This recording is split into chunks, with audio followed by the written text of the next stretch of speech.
here, which has been a long-term practice, meeting with the Vice President of Finance. So that's been ongoing. 2-3 months ago, at one of our meetings, we talked about the idea of increasing contacts.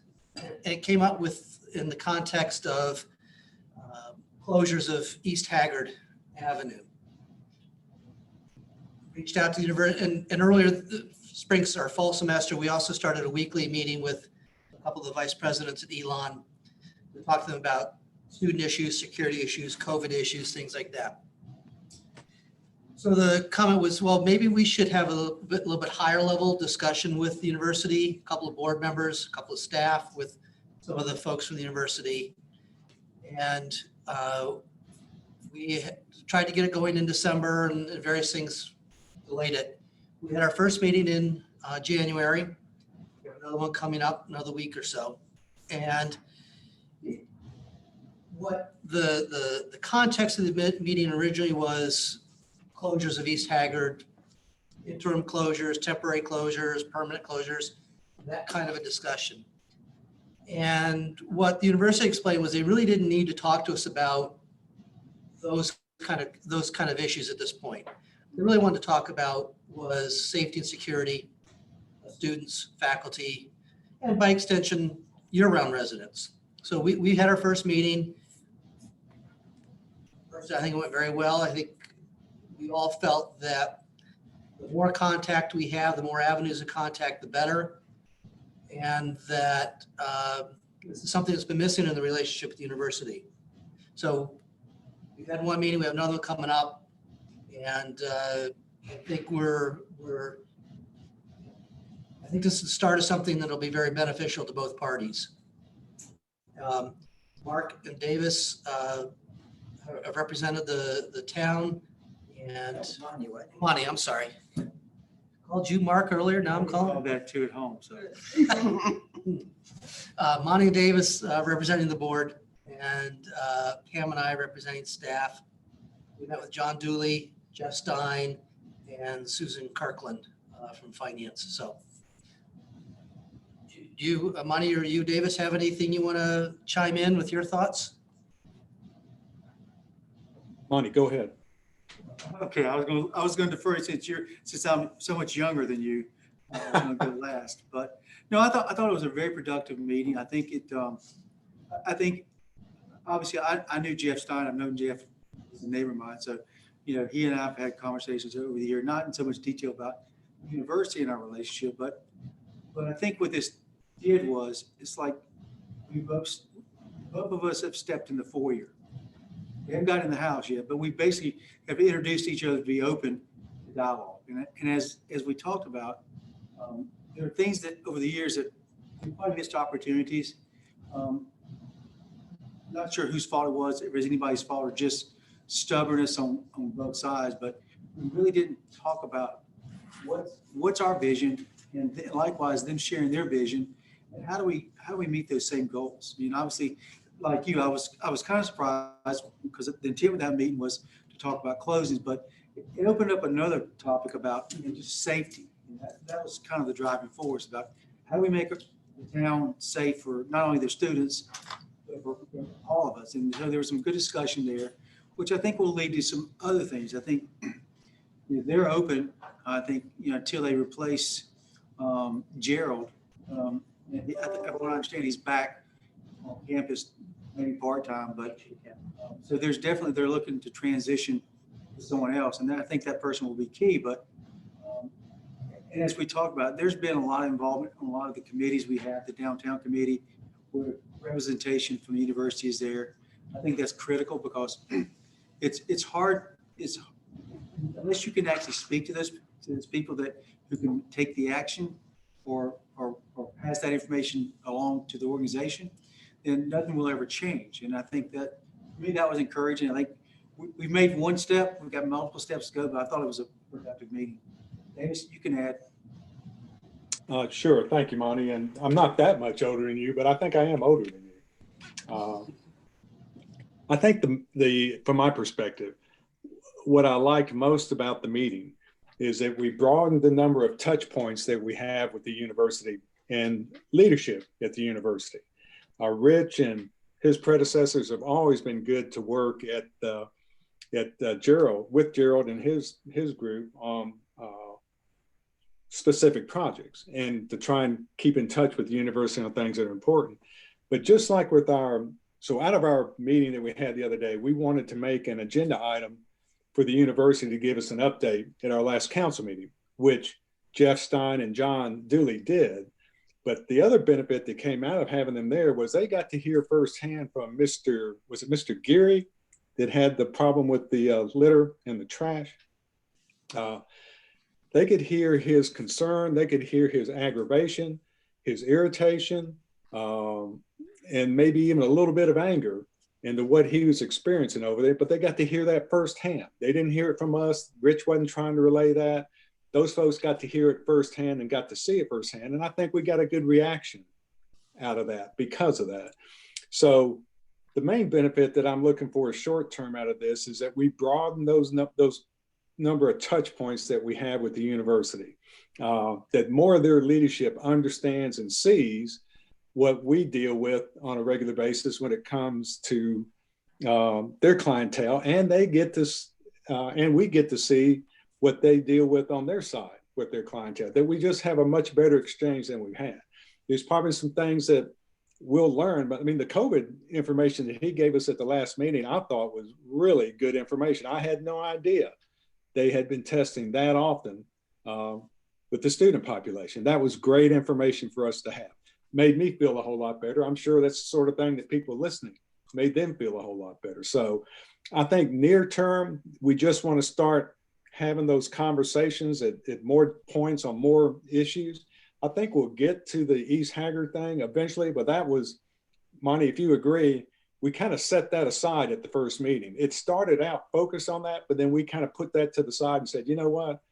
We don't know each other well enough to even talk about that yet. Let's kind of get some of this other established first, and let's go from there. Rich, I hope you and Monty and Pam was with us. I hope I didn't misrepresent any of that. Yeah, I agree.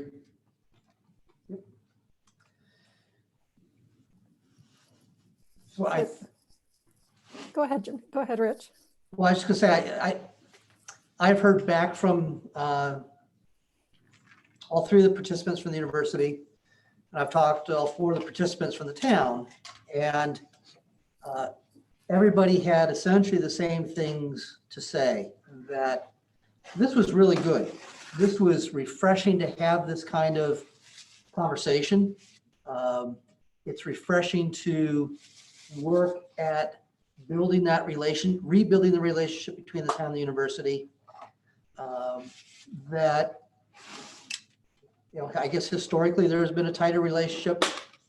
Everybody seemed to recognize that over the last, and I don't know how many years, but that relationship seems to have kind of broken down or faded to the back, and nobody was working to maintain it. That this was a really good first step at re-engaging with each other, making those connections, and starting to gain an understanding of what each side needs out of the relationship. It's not just what the university wants or the university needs. It's not just what the town wants or the town needs. It's, we're in this together. And I think we've started to rebuild that sense of a relationship. And that's what I've heard from all the participants. That's a good summary, Rich. I absolutely agree. As before, we talked about, we would only intersect with each other when we had an issue or a project. Then we'd kind of go back to our neutral corner, so to speak, only to intersect the next time we had an issue or a project. So now we're trying to build something that's more continual and a little more consistent than what we've had in the past.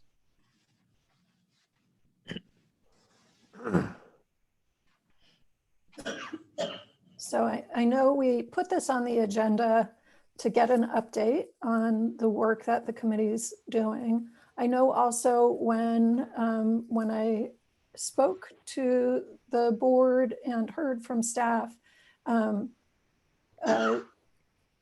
strengthening the university relationship was a priority. And as we were talking just earlier, looking at the financial contribution is an issue for the board. So I want to just also open it up to the board. Are there other things, knowing that you've got this committee in place to start work, continue the work to build the relationships? Are there other things that you need either that committee to be working on, or you need to tell staff are your priorities so that that university relationship, including the financial relationship, can be strengthened? Well, I'll make a comment. I've been on the board for a while, and that's the relationship with the university has always been something that we wanted to enhance, and I'm really pleased that we're starting to see that make some inroads. It's kind of like breaking the the ice in a meeting or whatever. It's the same thing here. You would think we would have had better communication, and I think Davis put it perfectly. You know, when there's a problem, we've dealt with it, and then we go back to our corners. Having that dialogue is going to, I don't have anything specific, but I think just the dialogue itself will bring out subjects as they come along. Obviously, it will make it a little bit easier, I think, to talk about the financial contributions, that type of thing. And again, we're hitting them at a tough time too, because they've taken a huge smack from COVID with their the folks that are in attendance at Elon. So I think just really it's very encouraging for both sides, quite frankly, for us to start that communication. And I appreciate the four of you guys being on that committee to have that conversation with them. And so I think as things come up, and I think they will, as the conversation gets more comfortable, then, you know, we can kind of at that point meet together as a board and discuss the things that maybe we want to see entered into conversation with the university. Very good. Thank you, Mark.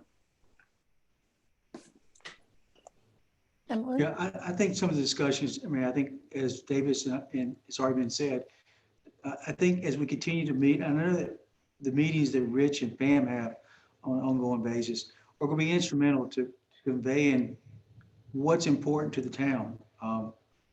What expenses are we going to have to incur now that the Elon University needs for us to contend with? And I'm not sure how much Davis and our input on a monthly basis, but I think as we begin to understand both sides of the relationship and we start presenting these challenges, it helps paint the picture of why we think their contribution is vital.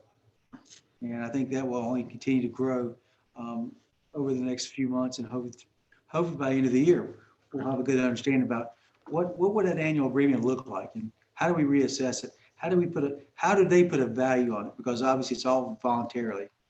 So that will be seen, I guess, what happens.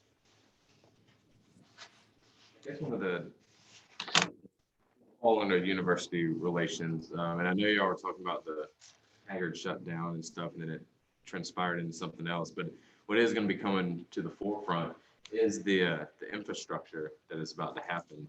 Is that how these talks are you perceiving this committee going? You're like, hey, look, our town, we're getting ready to have to put in a new 6-inch cast iron pipe. Is this something that you're willing to partner with us in? Actually, Susan and I have had that conversation, started that conversation that, you know, we have an existing line that requires us to maintain it, do maintenance on it regularly, do repairs on it regularly. So yes, at some point we need to replace that line. In the next 3 to 5 years, and they don't have a firm date, they are planning on building a new dorm. That our understanding our assumptions are, the flow tests haven't been done yet. But our assumption is that that dorm cannot be built without an upgrade of the water line in East Haggard. So suddenly there's a time frame that it needs to be replaced that may or may not match our desired time frame. We would have the option of continuing to repair it year after year after year, or replace it next year in 10 years. But there's a clock.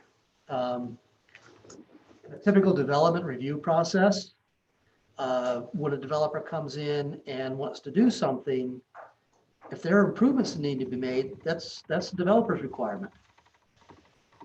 So had this conversation with Susan, and you know, the difficulty that I foresee in our utility rates supporting not only the $2 million pump station, but $3 million water line expansion in such a short period. And her comment was, well, and that, you know, that depends on what the university contributes toward it. So we've opened that dialogue. We didn't talk numbers, we didn't talk specifics. I think there's an understanding from the university that they need to be a player in it. You know, and again, it's, I guess I'd be a good attorney because I can make one of 3 or 4 good arguments as to who needs to pay for it. Like all the arguments are valid, that they've got to do it, we've got to do it, we should share it. So that's a discussion that will be ongoing. You know, we're starting that discussion now. Yeah, I guess I just wanted to reiterate it. Y'all have all said it, you, Davis, and Monty. That, you know, this is just opening those doors of building that relationship. And I understand we shouldn't go into these meetings being like, you owe us this. So I think it's a great start that we're moving forward in that direction. But hoping that we can be a little bit more boisterous with our needs instead of just kind of like, oh, we don't really want to upset the university or assume the answer is no. And I guess while we're talking about all this, the question had come up before lunch about public safety costs and things, and the information that I presented to the university. And unfortunately, I don't have their I don't think I've got their existing contributions on here. But like I said, it's on the order of 160,000, some 140,000 on there. Based on population. And this assumes that their 6,200 students are part of our population. Their contribution on a per capita basis would be about $4.4 million. Big budget. If we based it on valuation, and again, this is on the big budget. Our total valuation is about 620 million. This is last year. Their valuation, their tax exempt valuation, is about 264 million. So their contribution on a valuation basis would be about 3.5 million.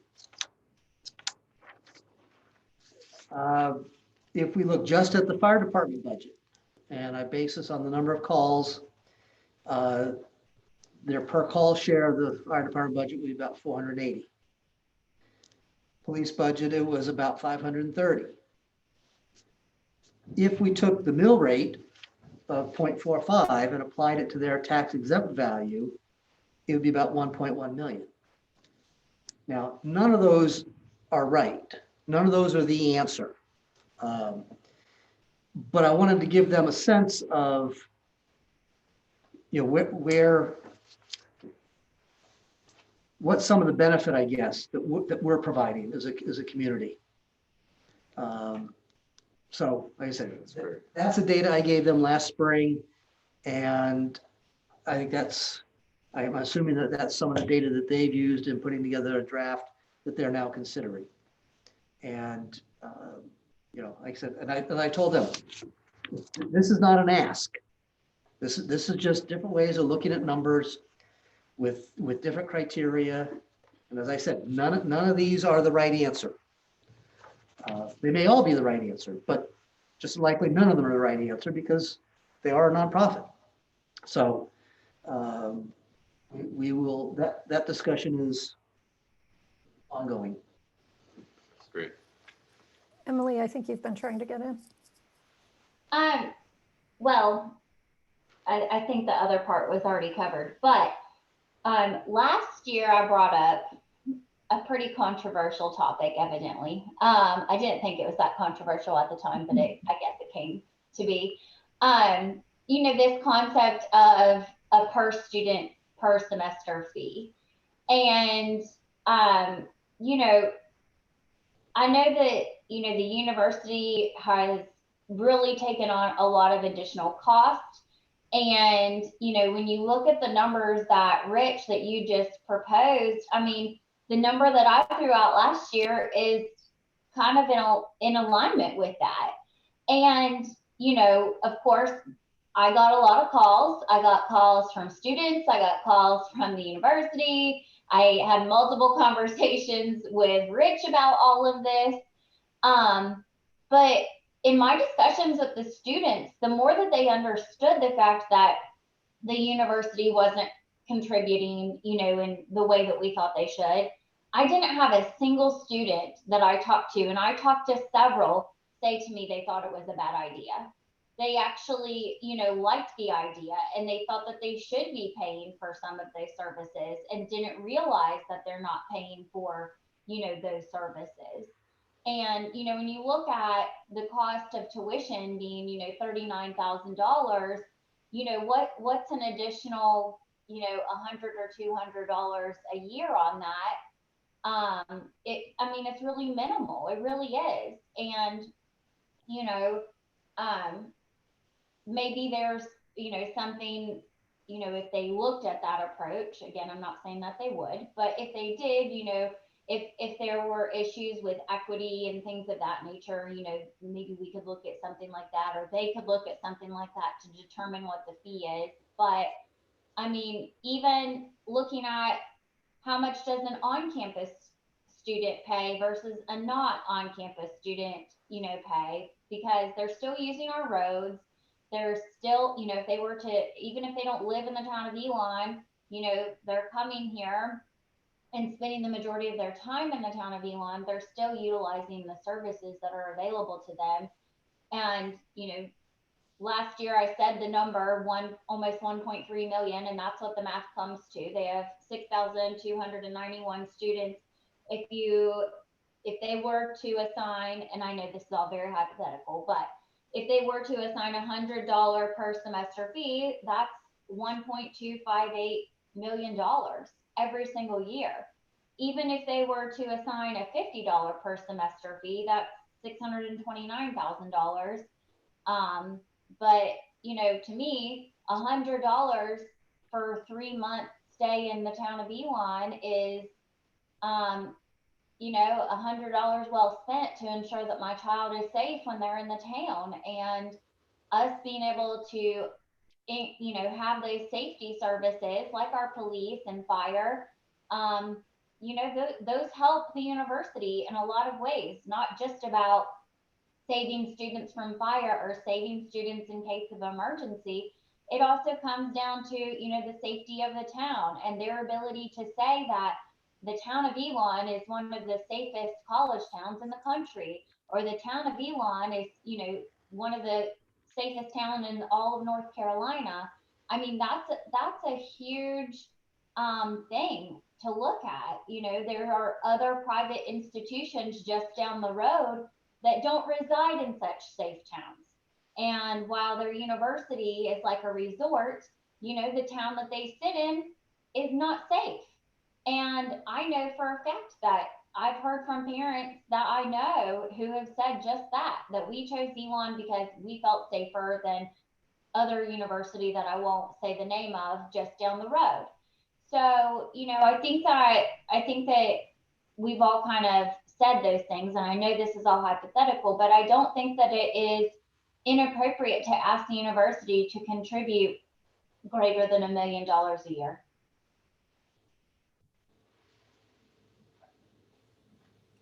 Thank you.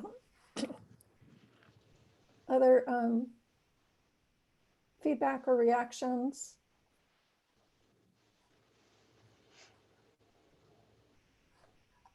I've got summarized here most of what you've been talking about. Tried to capture Rich's numbers. I'm not sure if I got them all right, and it's probably too tiny to see on your screen right now.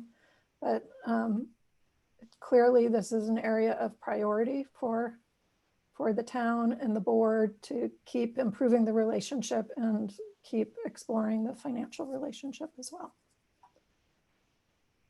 Well, I guess to add to the university relations, we're speaking of it as a board. And then it's also to try to, as a town, help facilitate, I guess, what your conversations are as a committee to the residents, what the university does offer to our town. I'm new to the board, and the most recent campaign is always just like, are you affiliated with the town or the university? I don't like the university. They spend all my tax dollars. They run the town. But, before COVID hit, I enjoyed going to go see D1 soccer for free and watch it right up at it. They had the Ukrainian jazz orchestra come in and do Christmas music in 2019.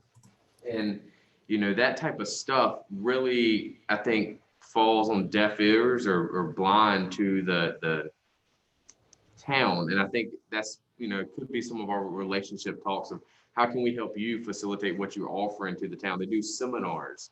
And I think that would really ease a lot of residents' mind to know that there's things that are offered for them opposed to they only care about their students and we're only getting sidewalks where students are living. Which, from the outside looking in, definitely, that's frustrating. Why don't I have a sidewalk in my neighborhood and these neighborhoods that aren't paying taxes have them? So I think we could move that direction too with relations. That's not really monetary asking.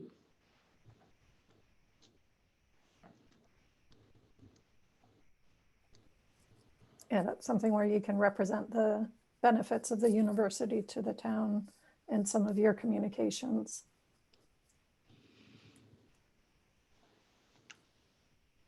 All right, any other comments about university relations before we move on to growth? Nope. All right, so growth was another hot topic when I talked to all of you. And I think, Pam, you're gonna do an introduction to this segment. Yeah, just a couple of real quick things that that I wanted to share, and then the second of those, I think, being a bit of a segue to a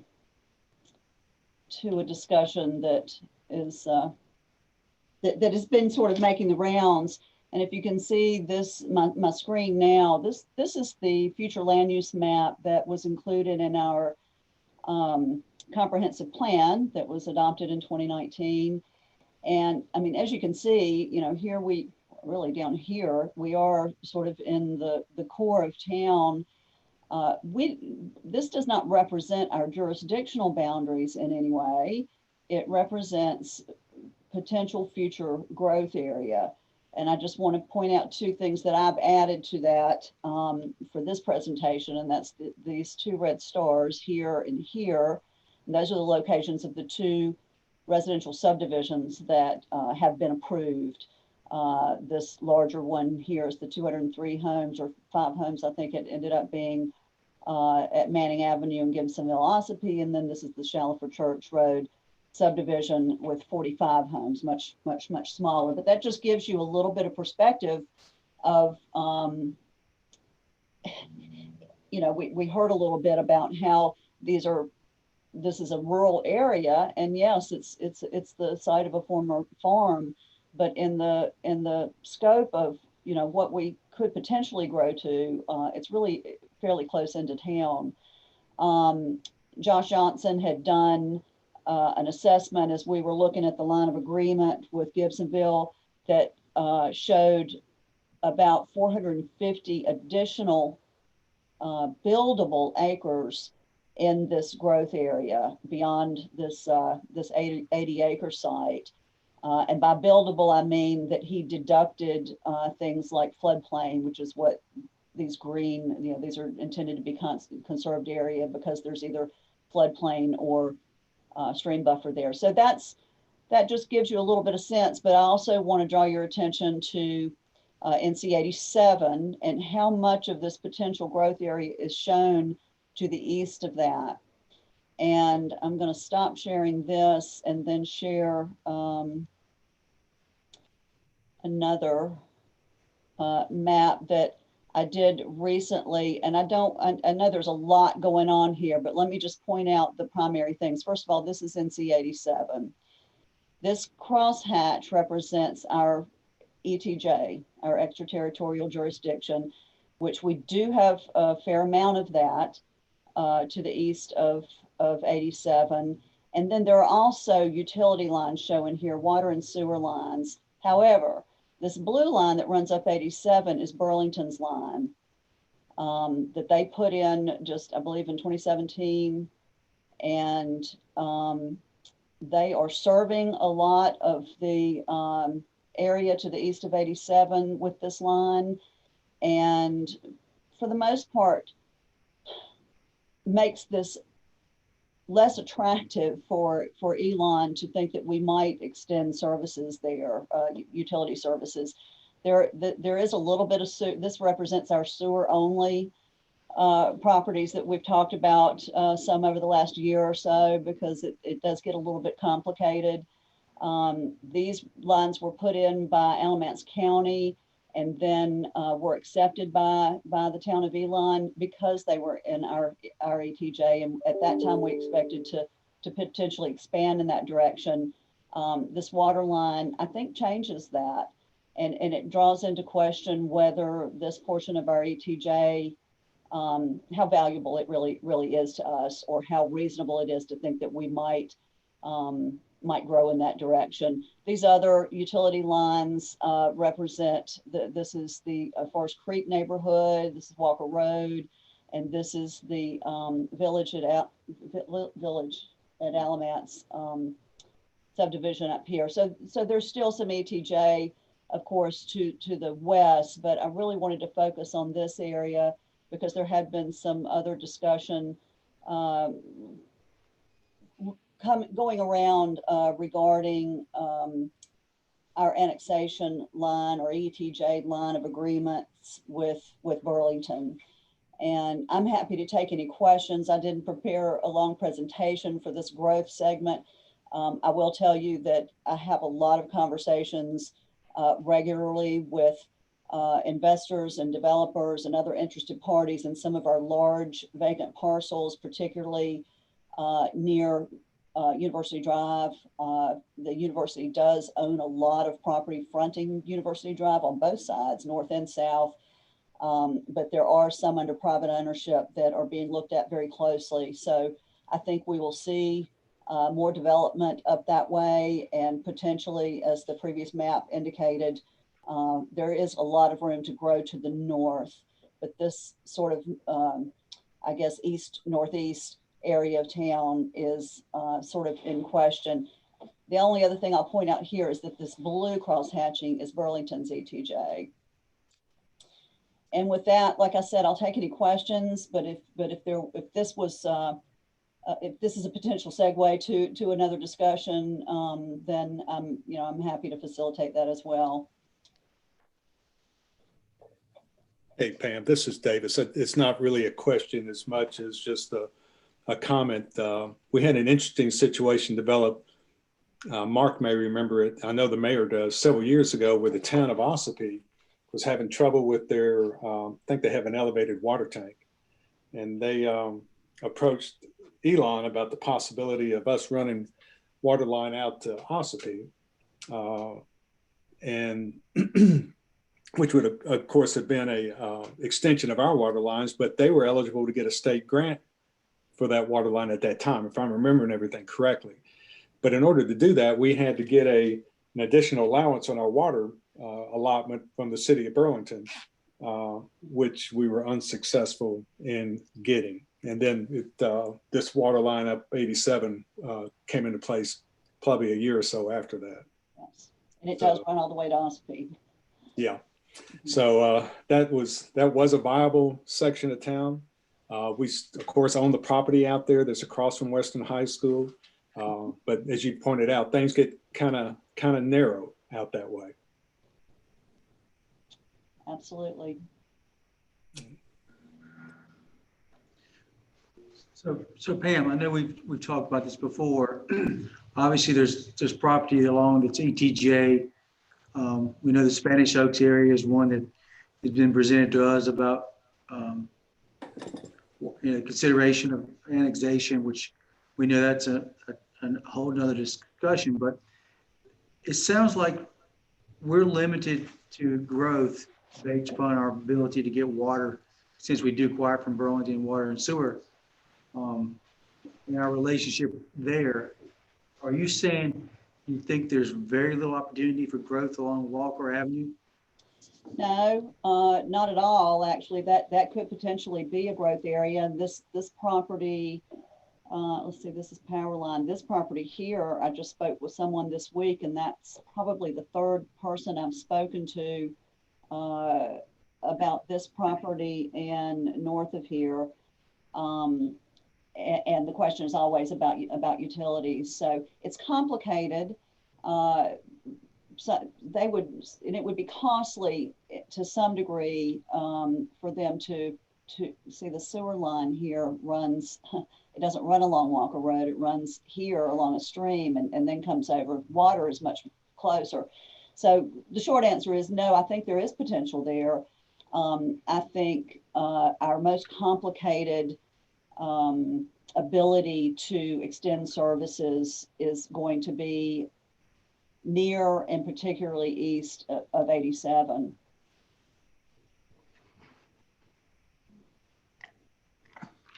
And I actually, and I know Rich and Pam are aware of this, but I had a personal meeting with the mayor of Burlington this week. And during that meeting, this was actually brought up.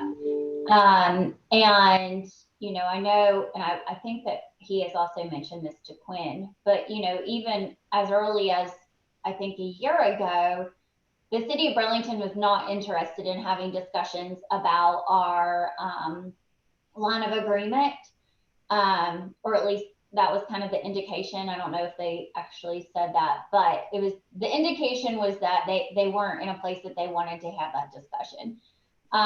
It sounds as if that is a discussion that they would like to have.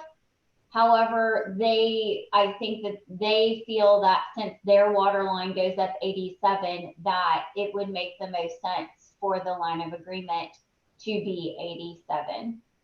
And then Rich, I don't know if you want to talk about the other part of that was mentioned, or if we want to just hold off on that until another time. No, sure. I had gotten a week and a half ago, I guess, I got an email from the manager in Burlington Hardin about our East Haggard water line. And he had some conversations with his mayor about how Burlington finances things and an offer from Hardin to sit down and talk about it. We've talked about a little about it in-house. Obviously, we had conference time last week. We had a meeting scheduled for early this week internally that ended up getting postponed when I was out of town. But we're going to meet in-house and then have that conversation with Hardin to find out kind of what his email meant, because it isn't entirely clear. But I wanted to have a stronger background of the issues surrounding utilities, ETJ designation, where their water line was, that kind of thing, just so we could have a little bit better background to start talking about anything in particular. So that hopefully our part of it will take place early next week, and then I'll be able to follow up with them probably the end of next week to sit down and start talking with Hardin a little bit and find out what his email was all about. Is there any input that would be helpful from the board at this point, or it's too early to know that? Rich, before you meet with Burlington. It is on its face kind of a puzzling offer, Rich, without knowing any more about it. That just kind of has a lot of gray area around it, doesn't it? Yes, indeed. Yeah. But I think that was kind of the point I was trying to make a moment ago, that that line up 87 could have been a Elon water line. So our cooperation, we certainly would enjoy some more cooperation with the city of Burlington. And vice versa. Yes, sir. Yes, sir. And that does bring the capacity question back, you know, that was evidently, from what I hear from you, Davis, that was part of their decision, that they weren't going to allow us to have that capacity. We have not nowhere near maxing out our capacity now for water and sewer with our agreements with them. So if we're not going to do it here, it gives us potential in other areas that could maybe be even more important to us. Right. Right, and it may be my limits of understanding on it, but to me, the service to Ossipee was going to be a net to the city of Burlington, no matter which way it went, other than the Tap fees. right, the rights and well, not just the tap fees, but the bigger question to me, which is just kind of the rights to serve around who had the water line up 87. That to me was the most important part of that potential agreement with Ossipee for us. Yeah, and you're right. I don't think we've ever been close to our max and our limit there. But again, to the city of Burlington, it would have been a net, whether they're serving it directly or whether they were serving it through us. But that's water through the line, I guess. Over the dam, under the bridge, whatever you want to call it. Thank you. So Emily, your conversation, I mean, I'm gathering by what you said that there seems to be a little more of a door opening there for a conversation standpoint than maybe we'd had previously in the situation that I remember Davis is talking about. So. Yeah, I mean, every indication was that they want to have a conversation. And Rich may not want me to repeat this, but there was also a conversation about Burlington looking at a more regional water system. And sorry, Rich, maybe you're like, Emily, shut up. It's time to cut it off. But I never tell you that, Emily. Let's be honest. I think everyone on this call has probably wished that I would have shut up earlier at some point in time. But that is something that was mentioned. Like I said, I had a personal meeting with him, but I took the opportunity during my personal meeting to ask, well, how could Elon, work better with the city of Burlington? And, the initial conversation was that, well, we really should have a line of agreement. And then after that, there was a discussion about a regional water program. I'm glad to hear that that's individual municipalities. Yeah, I'm glad to hear that's something that they're considering, because that was exactly the remedy that we thought about when this happened the first time, that if you have a regional water authority with representation by all the municipalities that are partners in it, then the decisions on where the water lines go are made independent of anyone's self-interest. It's all about what's best for the area and who can serve it the best and that sort of thing. So I absolutely, I think that's the right way to go. Yeah, and I remember you mentioning that once before, Davis, was that concept. And, I told Ian that, I don't know enough about it, but I knew that there had been discussions about it in the past, just from you sharing that at a previous board meeting. And I think Ron Klepsik also talking about that. But it sounds to me that there might be some more opportunity for some collaboration and partnership if we wanted to go that route. I think that would be awesome. I think that'd be great. Which in turn would lower our residents' water fee Yes. At some point, at some point. assuming, that yeah. Because right now our residents essentially pay Burlington's fee and then they pay ours. Yeah, and I mean that's one of the things that I hear most from people, not necessarily as a complaint, but especially in some of the mommy groups, as we call them. There's a lot of conversations about, oh, I moved to Elon. Why is my water bill so high? Should I have it checked for a leak? And, you know, absolutely have it checked if you think you have a leak. But, you know, then it comes back to, oh my gosh, I can't believe that this is how much water costs. And, you know, it just like Rich says, that we're essentially paying double here because, you know, we have to purchase it from them. And then we have all the fees associated with offering it to our residents as well.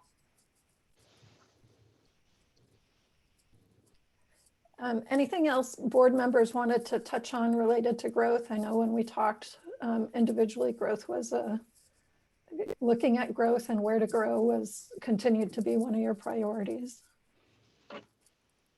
Or we can move to downtown and economic development. Actually, can I ask one more question? In the, what was it called? The land development plan, the piece of property at Williamson and University was one of our target areas. Is that's still under private ownership, correct? It is not the university's. Correct. Okay, but they did purchase the property across the street from the hotel, from the inn. Okay. Yes. But we aren't aware of any future plans for that at this time, right? No, it was a focus area in the land use plan, as I think you were alluding to, but It's only 2 acres. The property you're referring to is only 2 acres. I think The property that they purchased across Yes. from the inn? They bought Yeah, a I total think of it's 20. I think 2 of those were north of University. It was an old home place across the road. I think it was, I can't remember the gentleman's name over there, but he's actually related to my wife. Mr. Lloyd. Yeah. Or Page, I should say. Page, yeah. How much not how much in dollars, but how much land acreage is in that property at Williamson and University? Well, it was 2 acres. There was north of Williams. Are you talking about Williamson? I'm talking about the corner of Williamson and University, just north of Shar Center. the southwest corner of that. Yeah, it was in our land development plan to put, like, I mean, we talked about a grocery store, or for Elon University to put a new performing arts center there with retail nearby. So it had a whole schematic, but that my main question was, it's still private ownership in units. The Murray Estate, yeah. Yeah, and it's a little bit complicated because University Drive split that property. And so it's still one parcel, the southwest and the northwest intersection are one parcel that total about 108 acres. So I'd say a little bit less than half of that is that southwest corner.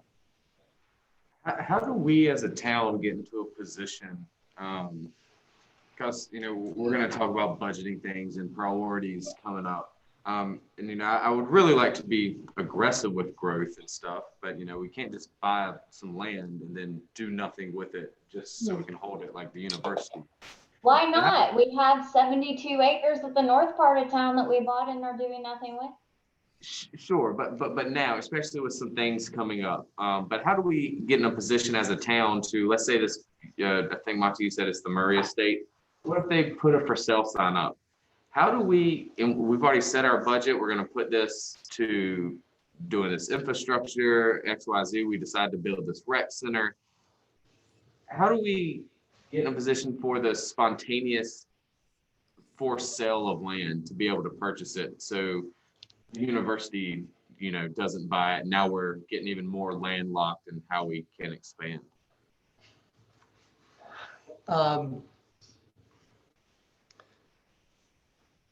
Plan ahead. No, I don't mean that being facetious. Put money aside. Absent, if it happened next week instead of 4 years from now, you have a fund balance that if that is, a top priority, then you have the ability to use your fund balance.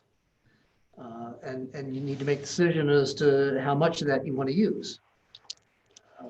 We have, I think it was over 7 million now, and 70% of our budget, it's allowed to be as low as 25%. I don't advocate that, but that's capacity you folks have if something happened tomorrow. Are we allowed to sell land as a town? So let's say when the dentist office went up for sale, and the town bought it, but we decided we didn't want to put any town hall on there. Yeah. Okay. I mean, we're allowed to sell assets. The question I would say is, are we allowed to sell assets to developer A if developer B is offering us more money? Oh, gee, we have, we bought this office building or the vet's office, and we want to sell it to this person because we like that development project. But somebody else says, I'll pay you twice what they're offering. Do we have that ability? And I'm not sure of that. Do we have the ability to put it out to RFP to see what their design would be and Sure. then look at the price and make a decision based on that? I mean, we could say, here's what we want to see done on this land, these 3 criteria, and put it out for bid like that. That would ensure somebody doesn't acquire it and land bank it. So, we could do that for a specific purpose. Not that we would want to, but are we legally allowed to act as a developer as a municipality? As far as I know, I mean, again, my experience in North Carolina is not extensive yet. Other places, other communities have done that, yes. Is that One other thing is we can only pay fair market value, and a lot of the property that's being sold is being sold for way over market value. We can't do that, and a developer can, or the university can. Except that does affect what market value is. Yes. So it makes it tough then for us to buy additional land, because I mean, we see downtown, the university has just picked and choose different spots, like where the Acorn Inn is, and they have that, Mike Brown owns that house around it, but then there's like this L shape of greenery there. Potentially what's happening next door to us with this house and Joel Brown's, we don't know, and then next thing you know, he puts a for sale sign up, we're out of luck, the university buys it, nothing gets developed, and again, we're landlocked into space. So I would like to put that as a priority to figure out, I guess, planning ahead, how we can be ready to jump on an offer. For instance, I don't know what's going to happen. We talked about this when we switched up our, I guess it was in the LDO when we're putting parcels of acreage, how many it has to be. But I know, Mr. Hodge just passed away, and he lived right over there, right by the Stanley Center, right? There, that he was living. And there's acreage there and his kids. He doesn't live there anymore. We don't know what's going to happen with this property right now.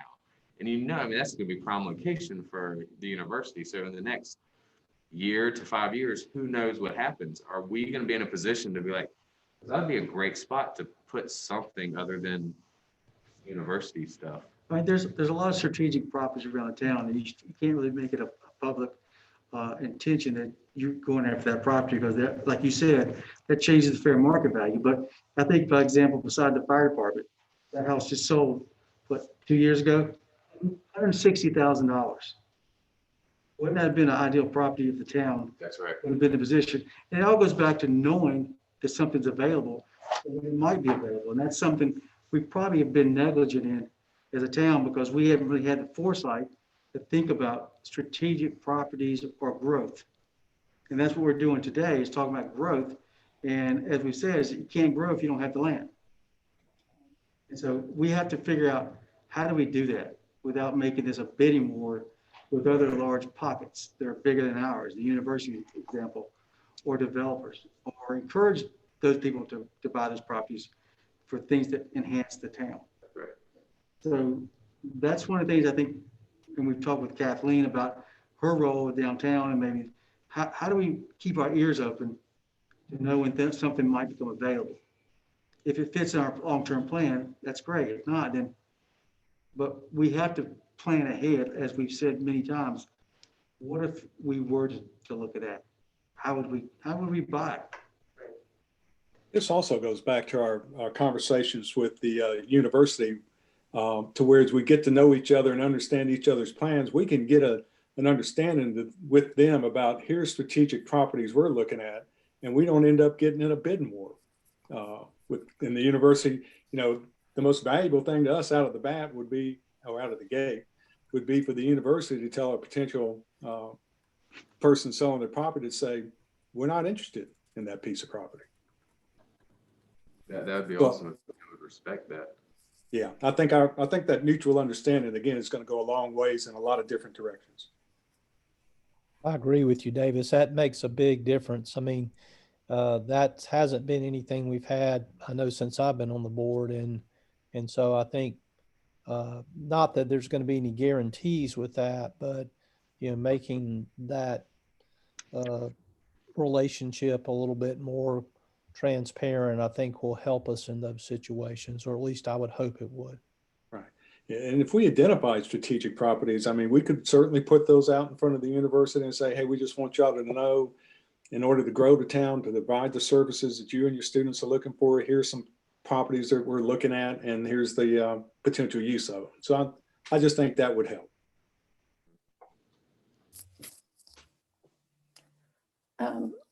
So I've again captured your conversation here as we start transitioning to downtown and economic development. You talked about growth areas, water and sewer, some key new ideas. It sounds like looking with Burlington at the annexation line and maybe a more regional water system. And then some of these ideas about being proactive and being ready to jump for strategic properties for growth. So we will shift, and Kathleen, I think you're going to introduce the next topic of downtown and economic development. Yes, you all gave me a great segue, because one of the things I would say you need to plan for is once you target it, go ahead and plan to buy it. Don't look at it and then kind of think about it. Our market is really fast. So 2020 was a challenging year for all of us and for the town. We lost 3 businesses due to the pandemic. We lost Enlighten Hair Salon, Pink Lola, and unfortunately the manufacturer Sunoco. Ownership of 2 downtown businesses has changed. One is Smitty's Homemade Ice Cream and the other is Pandora's Paws. Due to ongoing government programs, we don't know yet the full extent of the need in our community for employment opportunities, or even how many are still struggling to pay the rent or mortgage and keep the lights on. So the pandemic is definitely still an ongoing challenge. However, Alamance County is still attracting large companies. They've landed Chick-fil-A last year during the pandemic. They still have Sheetz, Publix. All of these large companies are coming to Alamance County. It's a place they want to be. Mainly it's because of their proximity to an excellent transportation network, utility services, and we do have a workforce that meets the needs of all of those incoming companies. Yet the question for us is, how does Elon fit into that mix? Elon, the town of Elon, has the highest number of people with bachelor's degrees or a higher degree, master's, PhDs in Alamance County. We have a university that has a record of producing entrepreneurs, including the mayor of Burlington, who's one of theirs, and is adding an engineering school to its offerings. We have locally owned businesses that are still with us despite the incredible challenges of this past year. So the topic of downtown and economic development in Elon, I just want to ask a couple of questions to get you talking, but the last one got you talking too. But are we content with being a bedroom community for Greensboro, Burlington, and Chapel Hill? Are we interested in recruiting companies to Elon? And if so, what types of companies? And do we want to take the potential that is here in Elon and maximize it by using all of our available tools to create a downtown and a town that attracts people here to live, work, and grow their businesses? Those are just things to think about, and I'll step out. Kathleen, you want to just repeat your questions? You had, are we content with being a bedroom community? For Greensboro, Burlington, and Chapel Hill. And then do we want to take, sorry, I moved it away and I don't have my glasses on. Are we interested in recruiting companies to Elon? And if so, what type? And do we want to take the potential that is here and maximize it by using every tool available to us to create a downtown and a town that attracts people here to live, work, and grow their businesses? And I asked the bedroom community question because when you read the comprehensive plan, only 200 people in that comprehensive plan actually work in Elon. Everybody else commutes. So we are a commuter town, a university town, and a retirement town. So things to think about. Yeah, and I think too, to that point, when we look at the sales tax revenue from this year, when people don't live, work, and play all in the same place, their sales tax dollars are going elsewhere.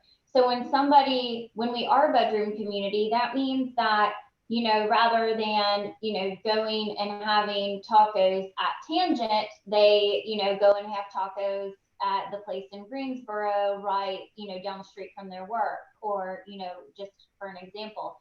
So, it has certainly served us well that so many people have been working from Elon, at home over this last year. I think Monty and Davis, you all are probably great examples of this. Is, you've probably spent more money in the town of Elon over the last, 12 months than you probably ever have, because you've been at home more. And maybe even you too, Mark, because, you're just right across the border in Burlington, but, have you spent more dollars in the town of Elon because of this year and being at home more often? And I know you've been open pretty much the whole time, but I think it is something that's consistently something we're thinking about. I actually had a conversation with a resident who works at the university, and they actually lived in Burlington, and they made the conscious decision that they wanted to live in the town of Elon because of what, the university amenities offer, but also to have that level of support to live and work all in the same community. And I think that there's a lot to be said about that. And if we could better promote that among, not just among, Elon University staff, but, other groups that work, I know there's not a lot of other groups that work in the town of Elon, but I think it's worth having that conversation because it's beneficial to us in more ways than one.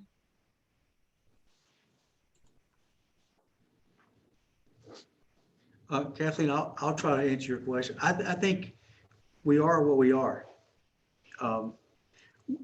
You mentioned being a bedroom community. Obviously, of the 12,000 residents, 6,000 are students. Okay, that means 6,000 residents. And out of that, working adults is probably 4,000, maybe. Take retirement's out. There's no one single employer that could offer jobs to offer people to move here. Now, obviously, if we grew, but and we've talked before that we don't have the luxury of creating manufacturing jobs here in the town of Elon. Even the ETJ, those jobs are tough to create unless you're talking about boutiques like service type of businesses, insurance offices, attorneys, dentists, or whatever.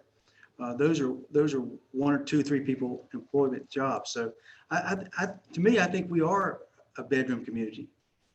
And I don't know how you change that.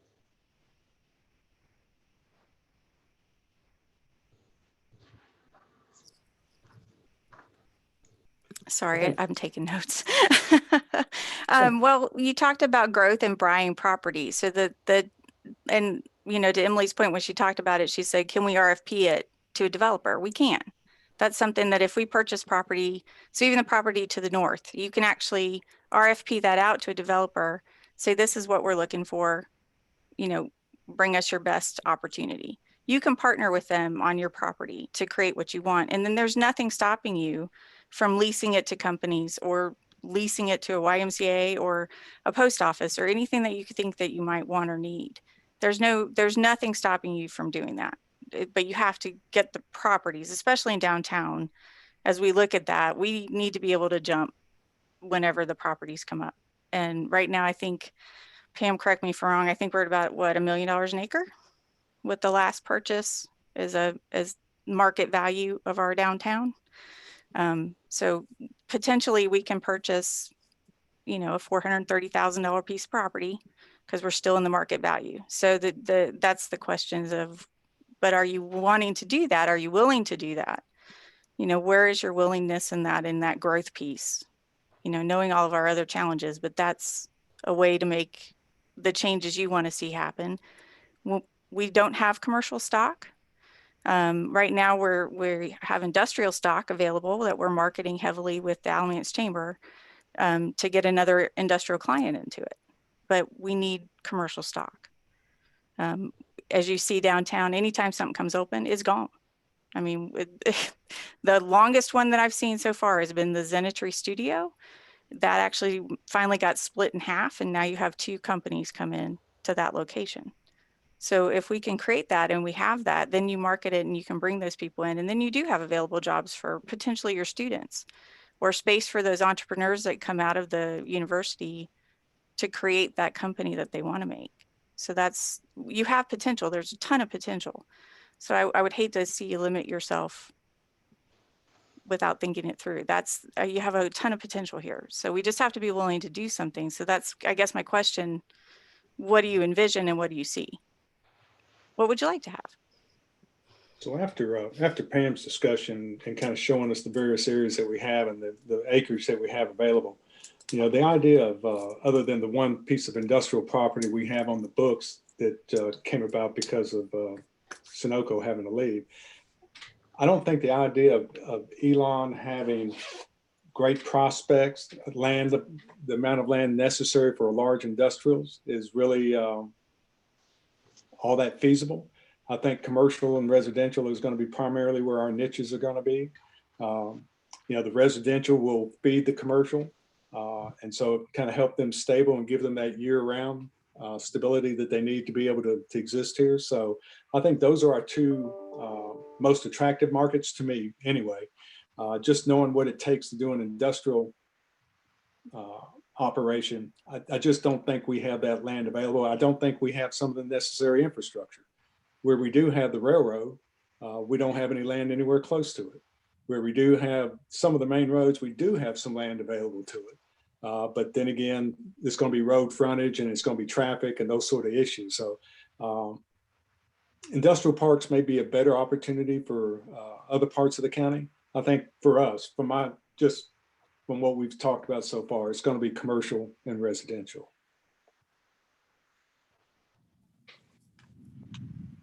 I agree with that too. And, when you look at the land development plan, that's exactly what it said too, finding some of those, smaller, I think Monty said boutique types of businesses. And I mean, that's what the plan said too. But you add in several of those versus just one. And I mean, you still can employ, a few hundred people among a few offices. Oh, yeah. Our former Alderman, John, we should be recruiting his insurance business to be in the town of Elon. There's not attorneys in the town of Elon. There's not insurance businesses in the town of Elon.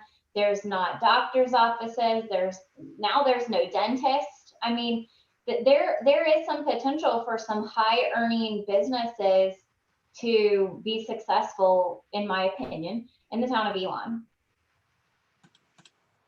Yeah, Just feel absolutely. when it comes to that, because it is, $1 million an acre. Is that what you said, Kathleen? Like, it's just for rent for engine and the route compared to Graham and some spots in Burlington. I mean, it's pretty steep, and being restaurants, we're generating money coming through and asking for it. But, what benefit would Mr. Peterson bringing his insurance agency downtown? What would that do for him? He's getting rent cheaper on Graham Hopedale and it's getting the same amount of business. So that's where we got to just find something unique and different, because why would I bring my business downtown if I'm going to have to pay more rent and it's not really beneficial to me? He's not going to be giving insurance to college students. So it's tough, we're in that conundrum. We're always constantly with the merchants downtown trying to figure out what can we do. I know the downtown board is always like, how can we make our downtown this downtown? What is it? It's tough. I do think we are a bedroom community. I would like to be a little more of a destination where people came to our town, but we're not right off 40. I don't know. I mean, I'm constantly racking my brain trying to figure out how can we bring business to our existing businesses, and how do we bring another business downtown? I mean, John McDonald just bought the dentist office in hopes that the university was going to do something with him, and they told him no. So now we're just sitting with an empty lot. Then he builds something. Then what do we put in it? Do we need to do a survey? We know every resident loves filling out surveys, right? So that doesn't really work. I just don't know. You survey the university or the students, they're like, we want a bar, we want a nightclub. And it's like, that's fine and dandy, but what do we want? What do we want that will actually be different from Burlington and Graham and make somebody from Greensboro be like, hey, we should go check out Elon? I don't know that answer. I have a few ideas, but again, I've been wanting to talk to John, but I don't know how much he's going to charge me for rent. And it's just, and especially the way, like Med Deli and stuff is being built, maybe if there is a way for our town to give incentives, but, the bottom of Park Place was just vacant and empty. And then it was up to the business to come in and then build out that as well. And it's like, geez Louise, I'm like, I don't even own the building. You're asking me to build it out. And now it's with a market value of $1 million an acre. I mean, what kind of business, what kind of boutique are we going to ask to come here for that? Not just business. And that's, I guess that goes with university relations, talking to them and being like, man, y'all can cool your jets on buying stuff at this crazy value. Yeah, but the developers are buying it at the crazy value too. John just bought the Crouch property for, an astronomical amount of money. I mean, Because sure, the it's a large university piece. promised him a business. But, two things. So number one, I mean, look at what Saxahall has been able to accomplish. They're nowhere near the highway, but they're able to draw people to them because they have unique things that you're not going to find anywhere else. We need to really try to think about what can make Elon unique. But, part of the problem is, where do we put something that's unique? Because we don't really have that ability. And so I think that we really have to think creatively and strategically, and, like you all have already talked about, not pass up on opportunities. And we need to be prepared that when an opportunity presents itself, to not drag our feet. Because, one example of that, I think, is the veterinary office next door. I don't know that we drug our feet as much as we were in a state of transition, and it just kind of fell through the cracks. But now it's under new ownership, and that's a real lost opportunity, in my opinion. And we got to think about, like, we're out of town hall space, we're out of police space. The fire department needs to add on. You know, the post office across the street, which I know isn't our responsibility, needs improvement as well. What could we do to make that better? Could the town take on a role as a developer? Again, I'm not saying that's what we should do. I'm just throwing ideas out there. But what if we did that? What if we were able to provide a property that lower rent could exist and it's not privately owned, and we could, and again, I don't even know what the rules are on that because we haven't ever discussed it really, but what if we are that solution? What if the town of Elon is the solution to our own problems and we're just not thinking about it creatively enough? I mean, the property behind us that you just mentioned, Joel's property, I know it's not even on the market, but that's a huge piece of property. And I've already mocked it up and sent it to Rich and Pam via email, like 2 ideas that, you know, look at what we could do. And, you know, put up a 3-story building, put our offices up higher, put, you know, our board and, you know, what's necessary on the ground floor. And then we have retail space, we have office space that we're able to, you know, lease out or however that works, being a municipality, but just thinking creatively and strategically about the things that we want, and stop like allowing all the barriers to just put that red light in front of us and say stop. Like I think that we have got to think more about, if we want to be something different and we want things to happen, we might be the ones to have to make it happen. Thing that we can think about. So if we own the property, it's coming off of the tax scroll. But if we worked with a developer and did a long-term lease to build us a town hall, then they're still paying property taxes on it, and they could put other businesses in the building. But instead of us taking on the capital, have them build it, have them make upgrades to it. You know, if the HVAC system goes out, they're replacing it, not the town. So that's just something else to think about. Yeah. And I mean, and I love that. I still think that's a really creative way to look at it. I think that the only downside of that is still that people are going to charge this astronomical amount of money, and only certain businesses are going to be able to afford to be in there, and it may not be what we want.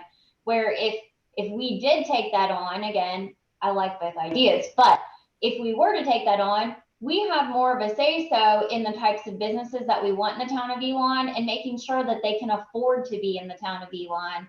Because sometimes, you know, to start a new business, you can't afford, you know, I think Pandora's Pie, I don't know. I mean, it's crazy the amount of money that lease is. And, you know, for a new business to come in, that would be really hard for them to take on that level of rent.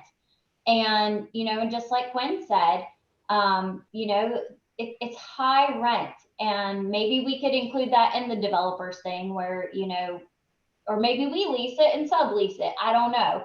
But, you know, so maybe that's an option. So I don't know, just trying to think about, we have a lot of long-term things that we have to think about. And I think that we're going to have to get a little more creative than what we have been. Well, I agree with what you're saying, Emily. I think the biggest concern there would be, how are we going to finance that? What are we going to do to get it financed? And you know, Misty's idea is a good one. You know, I guess that's the thing. I mean, the good thing is right now, if you went out to borrow money, and I'm not trying to encourage us borrowing money, but if you had to do that, you could do it at a very, very low interest rate. And again, I'm not saying we do that, but you know, we've got to look at all the options there. And I think you're right. We do have to take things in our hands somewhat, and it is going to be a challenge, but for businesses coming in, because it is a very expensive area. You know, I think just putting our heads together and looking at different options, and when something does come available, really be to the table to it pretty quickly to see what we can do. I just want to add another consideration on this. And of course, I'm a great advocate for downtown, but we have the opposite problem for most downtowns. We have people who want to be here and either can't afford to, or generally because there's no available space for them. But we do have very limited commercial properties outside of our downtown, and it's part of our revenue stream issue.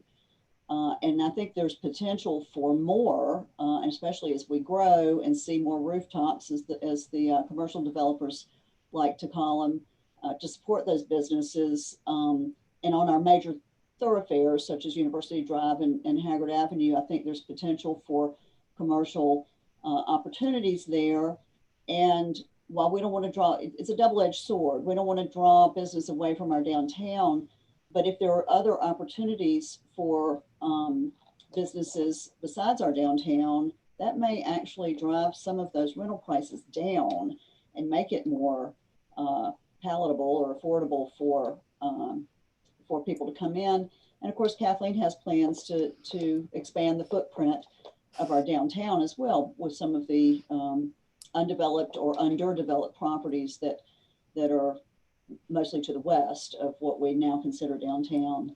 So I just want to keep that in your mind, that some of the developers I'm talking to now are looking at mixed use development, where there would be residential and commercial and potentially office, and that may be what we see come to the table for our next major development opportunity in Elon. So just don't be surprised, and maybe we can have an open mind to what that means for our tax base, to providing services for our citizens, and maybe even how that might impact our downtown, and being careful that those impacts might be both negative and positive. And another thing too is that, I know that the university is constantly looking at additions in student housing, but at one time there was a decent amount of conversation about faculty housing. And, maybe that's something. I do know that John McDonald met with the university last week. I haven't heard what about. He didn't know what it was about, but I had a conversation with him, and he did share that. And you can only assume it was about the property that he has before he decides to put something on it. But maybe it's something that we could ask the university that, if they are going to work with John and they're going to want our property on Holt, I think it is, as part of that, maybe we ask them to, rather than put in student housing there, what if they would consider doing retail, office, and it could be their offices too, which they told us that they need that, but retail, office, and maybe faculty housing as part of that. And that brings some, younger, not even younger, but professionals into the downtown area with some living space, which we know is something that is desired from the plans that we've gone through.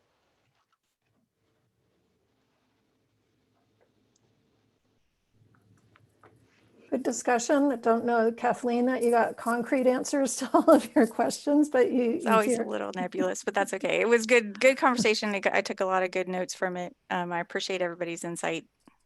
Thank you. Great, thank you. So we're scheduled for another quick break. I'm going to suggest a 10-minute break. Is that okay with folks? Good to me. All right, I'll put my countdown up on the screen. Something, I was looking at her corridor study. And budget philosophy. Budget committee this year. I don't think that, Rich, you were going to give an introduction. We were just going to jump into it. Is that right? I'm sorry, Julie, I'm having trouble hearing you. So for the budget philosophy discussion, I don't think there was an introduction to that other than what you had already said before. Is that right? Yeah, just a.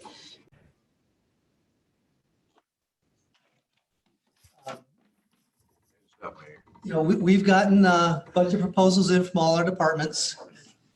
Nancy and I can start looking at those next week, and I'll be in touch with the budget committee to start looking at those as well. And one of the questions came up about the budget philosophy and where, it comes into from some of your goals as well as to what is it we're trying to accomplish over this next year. We have an idea of how much revenue we're anticipating. Do we look at utilizing fund balance? Last year, we talked about an increase in the mill rate, and there were conversations about not wanting to see little small increases, wait and make a big increase. Is that this year? Is that next year? Is it 5 years from now? Keeping in mind that we'll probably be looking at an increase in water and sewer rates for these finance plans that we're going to be undertaking later this year. So I just wanted to get a sense of the board about budget philosophy, how we want to approach it, and ties into the next item is capital and purchases, and ultimately what the board's priorities are for this coming year. I guess I'll start out with, I remember when we were doing this budget this past year, and we it was offered or proposed to us to raise property taxes by $0.01. And then that's when we did speak about, like, if we're going to do this, let's do a larger amount of tax. I'm not opposed to talking about what raising property taxes would look like, but I do think if we did that, we'd be able to show the residents something that they're getting for the raise of taxes.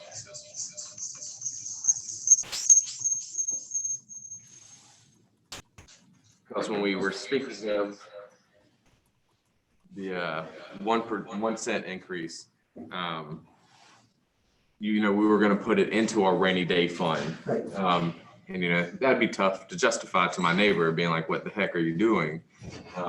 But I'm just, for instance, if we were like, hey, we raised taxes 5 cents, but we're getting ready to put sidewalks from here to here to here. And they're like, oh, I can get behind this type of thing. Or if we built a rec center for something that is visibly shown that why we are doing it, instead of, even if we deem it necessary for some new trucks or raises and COLA and stuff of this nature to help fill that gap. The residents don't necessarily see that. So and my thought would be, if we raise it, let's try to give something back to the residents with it being raised.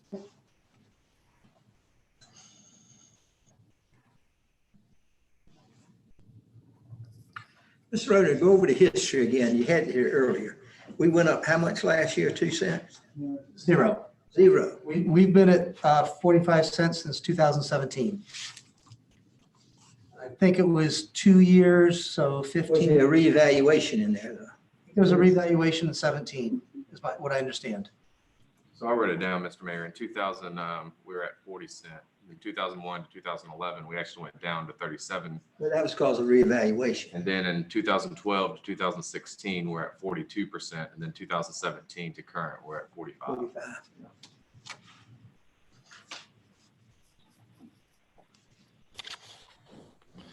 I guess if going back to something I think Misty and Rich both brought up as far as the sales tax versus the property tax, the percentages that we'd want to see that to be, just based on the fact that there's a lot of volatility with the sales tax. That if we're going to, nobody wants both politically and just ourselves, a tax increase. But in fact, I think it's pretty evident that's where, if you want to sustain, that's where you need to go. I get, as far as us actually coming up with the project to do it, or whether it be a new, police department, obviously admin building, that type of thing. would that be enough to satisfy the citizens? I don't know. There is a cost of doing business just in local government to begin with, which is, not necessarily what people are going to see. However, and I'm not proposing a tax increase, but just for food for thought that at the end of the day, as we've talked about all morning, money's tight, and it is everywhere. And what do we do? We've got a good fund balance, and we do have stuff in there, but do we want to, what's our priorities? Do we want to do something this year, or do we want to look at kind of spreading it out a little bit, depending on what kind of capital projects we have? There's not a right or wrong answer, other than the fact I think it's pretty evident that for long-term health of the town, the property taxes, will just have to go up. How much we determine that, and the time frame, it just remains to be seen. But I think Rich's comment about the fact that the concern of the sales tax versus the property tax is a valid one from the standpoint of just our stability going forward. We've been blessed with high sales tax. Is that going to continue? I don't know the answer to that, but I think from a long-term perspective, that's something we need to keep in mind and look at as a board. And tomorrow, oh, go ahead. No, go ahead, Emily. I was just going to say, even to Mark's point, that really brought up a question for me as well, and then I'll share my thoughts with Mr. Davis. But just real quick for a question. We can't hear you, Emily. Emily, you've kind of cut out volume-wise. Spectrum. Hi. Spectrum. My headphones dropped. Okay, sorry, that was me, my headphones. Thank you. What I would say was, Misty, do you know what our real estate tax or what our tax rate would need to be in order for that to be greater than our sales tax, like a roundabout number? Yeah, that's what I was going to get. It's about $600,000. Just a nickel is only going to raise $325,000. So you're talking about a dime. Yeah. So if you're trying to make it equitable or a 50-50 split between sales tax and property tax, you're going to have to put a hefty burden on that tax rate. That's what the goal is. And the question goes back to, what has it been historically? Has our mix been 60-40? Has it been 50-50? Are we trying to alter something that has evolved? Obviously, property valuations will dictate what happens down the road, and then we have to go back. But, the perception that I get is if I went out to our citizens and said, we're going to raise your property taxes by 8 cents, They're gonna flip. but we're going to raise $800,000 or $1 million. Those two things don't really resonate. And I guess my goal wasn't necessarily to say we need to raise taxes to be comparable to sales taxes. Right. No, I understand, but mention it. Do we, we're estimating 3.2 million in sales tax next year. We had budgeted 2.7 in the current year. State had recommended or had estimated 300. We went back to actuals and it came in about 3.2. So that's where we budgeted. Philosophically, do we take a bit more a conservative approach on sales tax? Say, really, yeah, we might hit 3.2. We're really comfortable with 3. And to the extent that extra 200,000 we need to have for operations, for an example, do we then raise property taxes to cover that 200, or do we hope for the 3.2 and do something different later if the sales tax doesn't come in where we think it is? I guess that's my intention of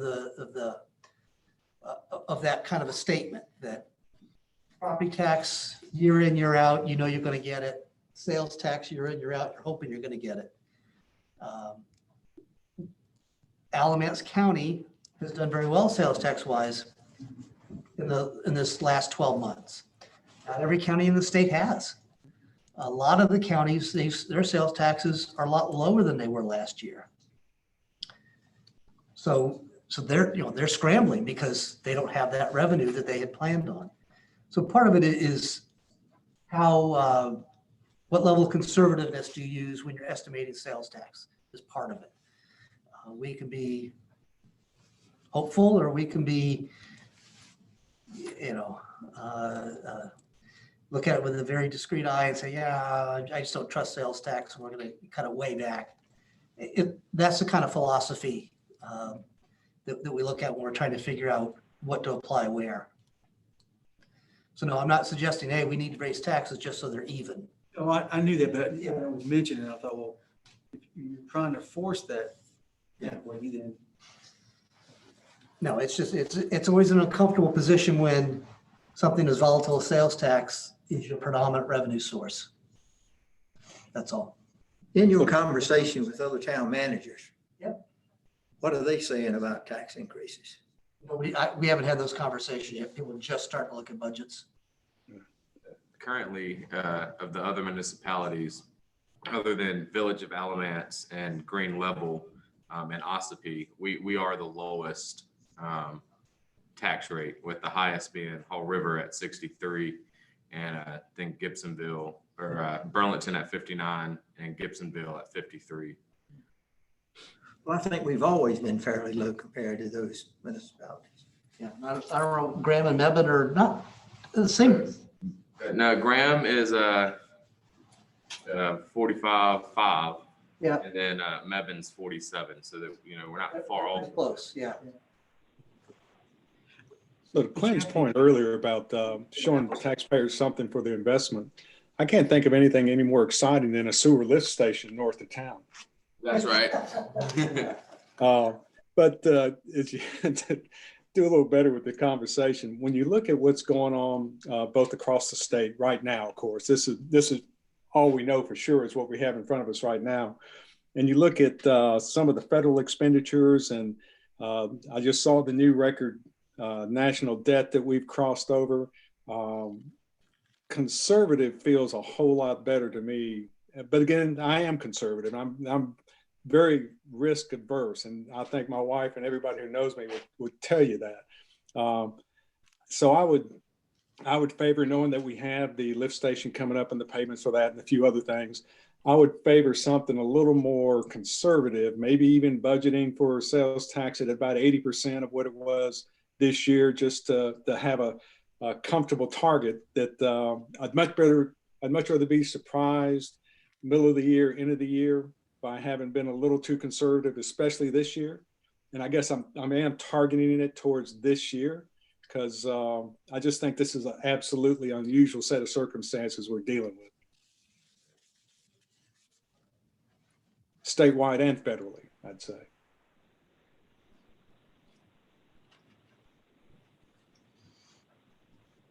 And, I think that it's unfortunate that we don't have more residents participate in public events like this, right? Like, obviously, what resident is going to sit here for 8 hours? I mean, I wouldn't as a resident probably, but I think that these are important conversations, because how many of us, if everybody would raise their hand, how many of you have been approached about improving sidewalks in the town of Elon?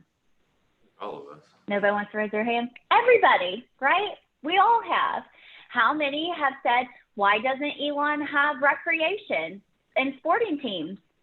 We've all heard that. There's so many things that we have heard that people want us to do.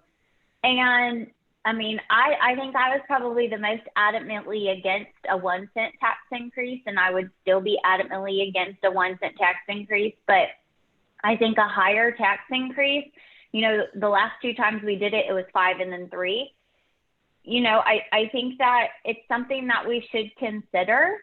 However, I do want more pressure being on our nonprofit partners as well. I don't think just our tax-paying residents should be the only ones paying for these things. And I think we probably all agree on that. Maybe I'm wrong.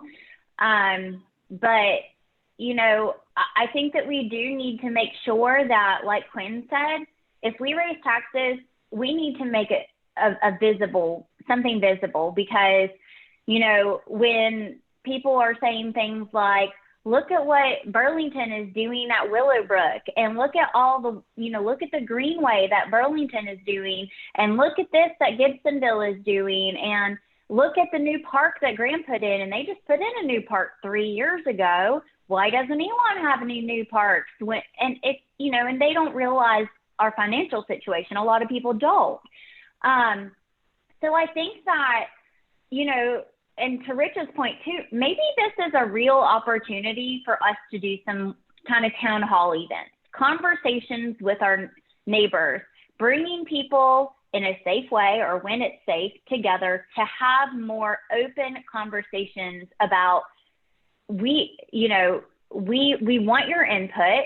We need to hear from you. We understand that, you know, for whatever reason you don't come to meetings, but here's this town hall event.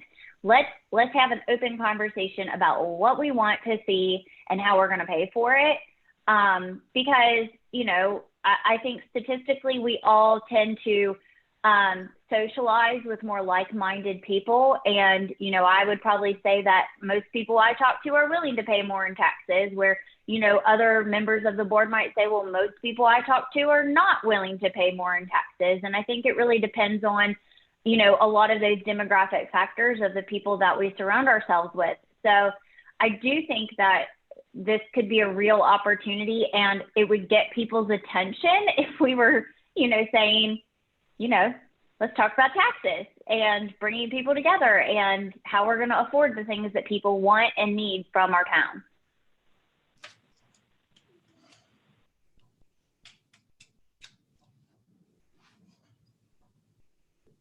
Other comments about budget philosophy, those ideas? It's weird. Way towns can make money, take it from other people.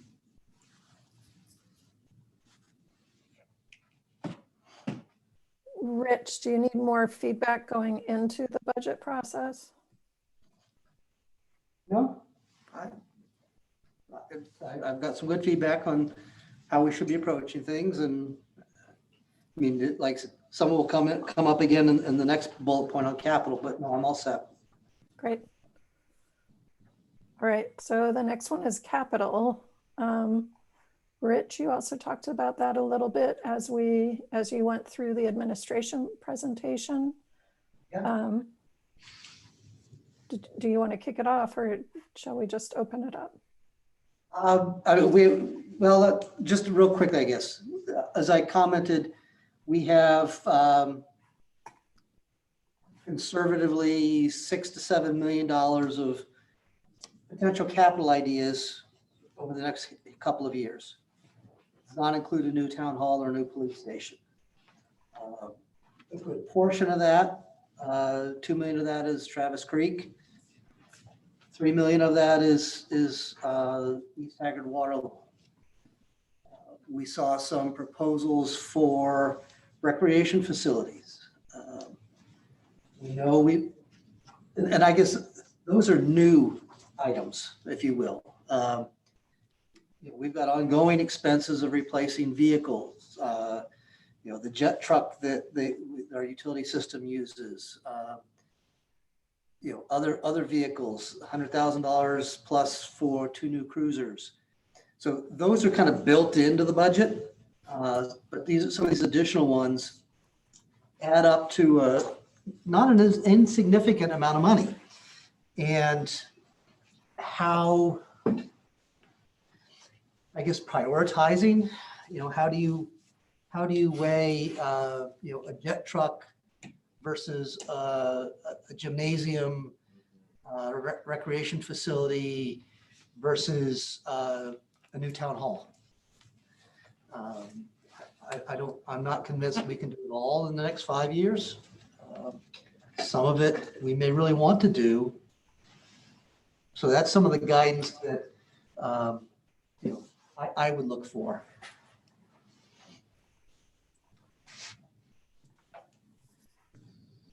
Oh, I left out sidewalks.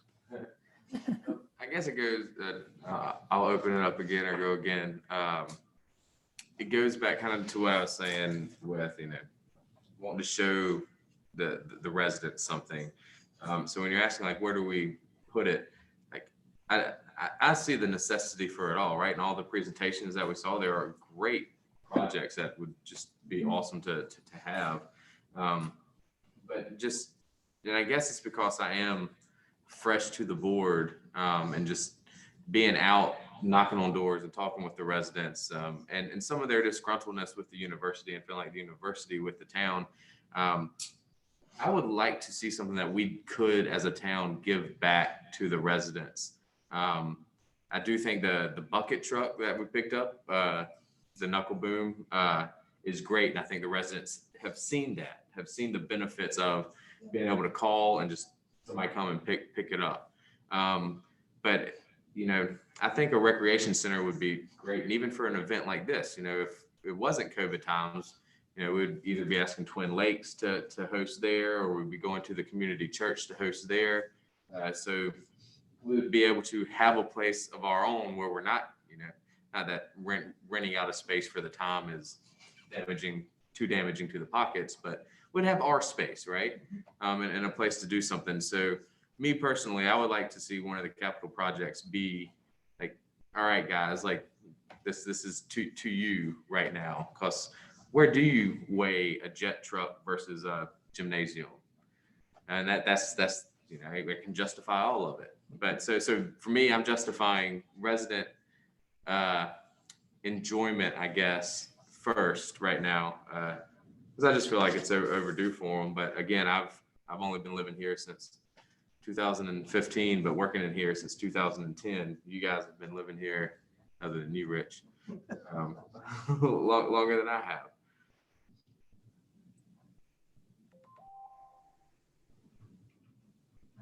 Other input from board members about priorities amongst these? I think, Rich, you stated it pretty well. I think the two top ones are the two biggest ones that we have to address. And that's what, $5 million right there out of the total projections. And we still haven't determined how we're gonna pay for that. Whether we use out of our balance, look at bond options and so forth. Those are both utilities, so those don't come out of our general fund They balance. don't come out of the general They fund. will come out of our utility fund balance, which is much smaller. So my guess is those are both going to require some sort of financing.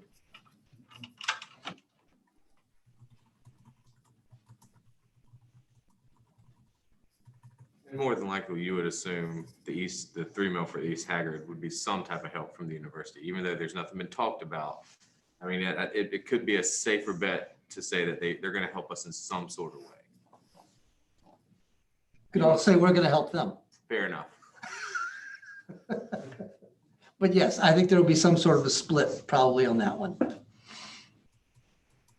But I agree with you, Monty. I mean, those two are, we have to, we've already purchased them and they're coming up. Yeah. Sometimes I feel like we kind of kick the can down the road. I'm sure previous you talked about all kinds of grandiose ideas of a library at one time, the rec center this time, the sidewalks, and we never really seemed to put any teeth into it to try to work toward that. Last year was obviously a unique year, and obviously I thought we did pretty well. We were fortunate. And I would like to think we're going to continue to see that same type of growth and success.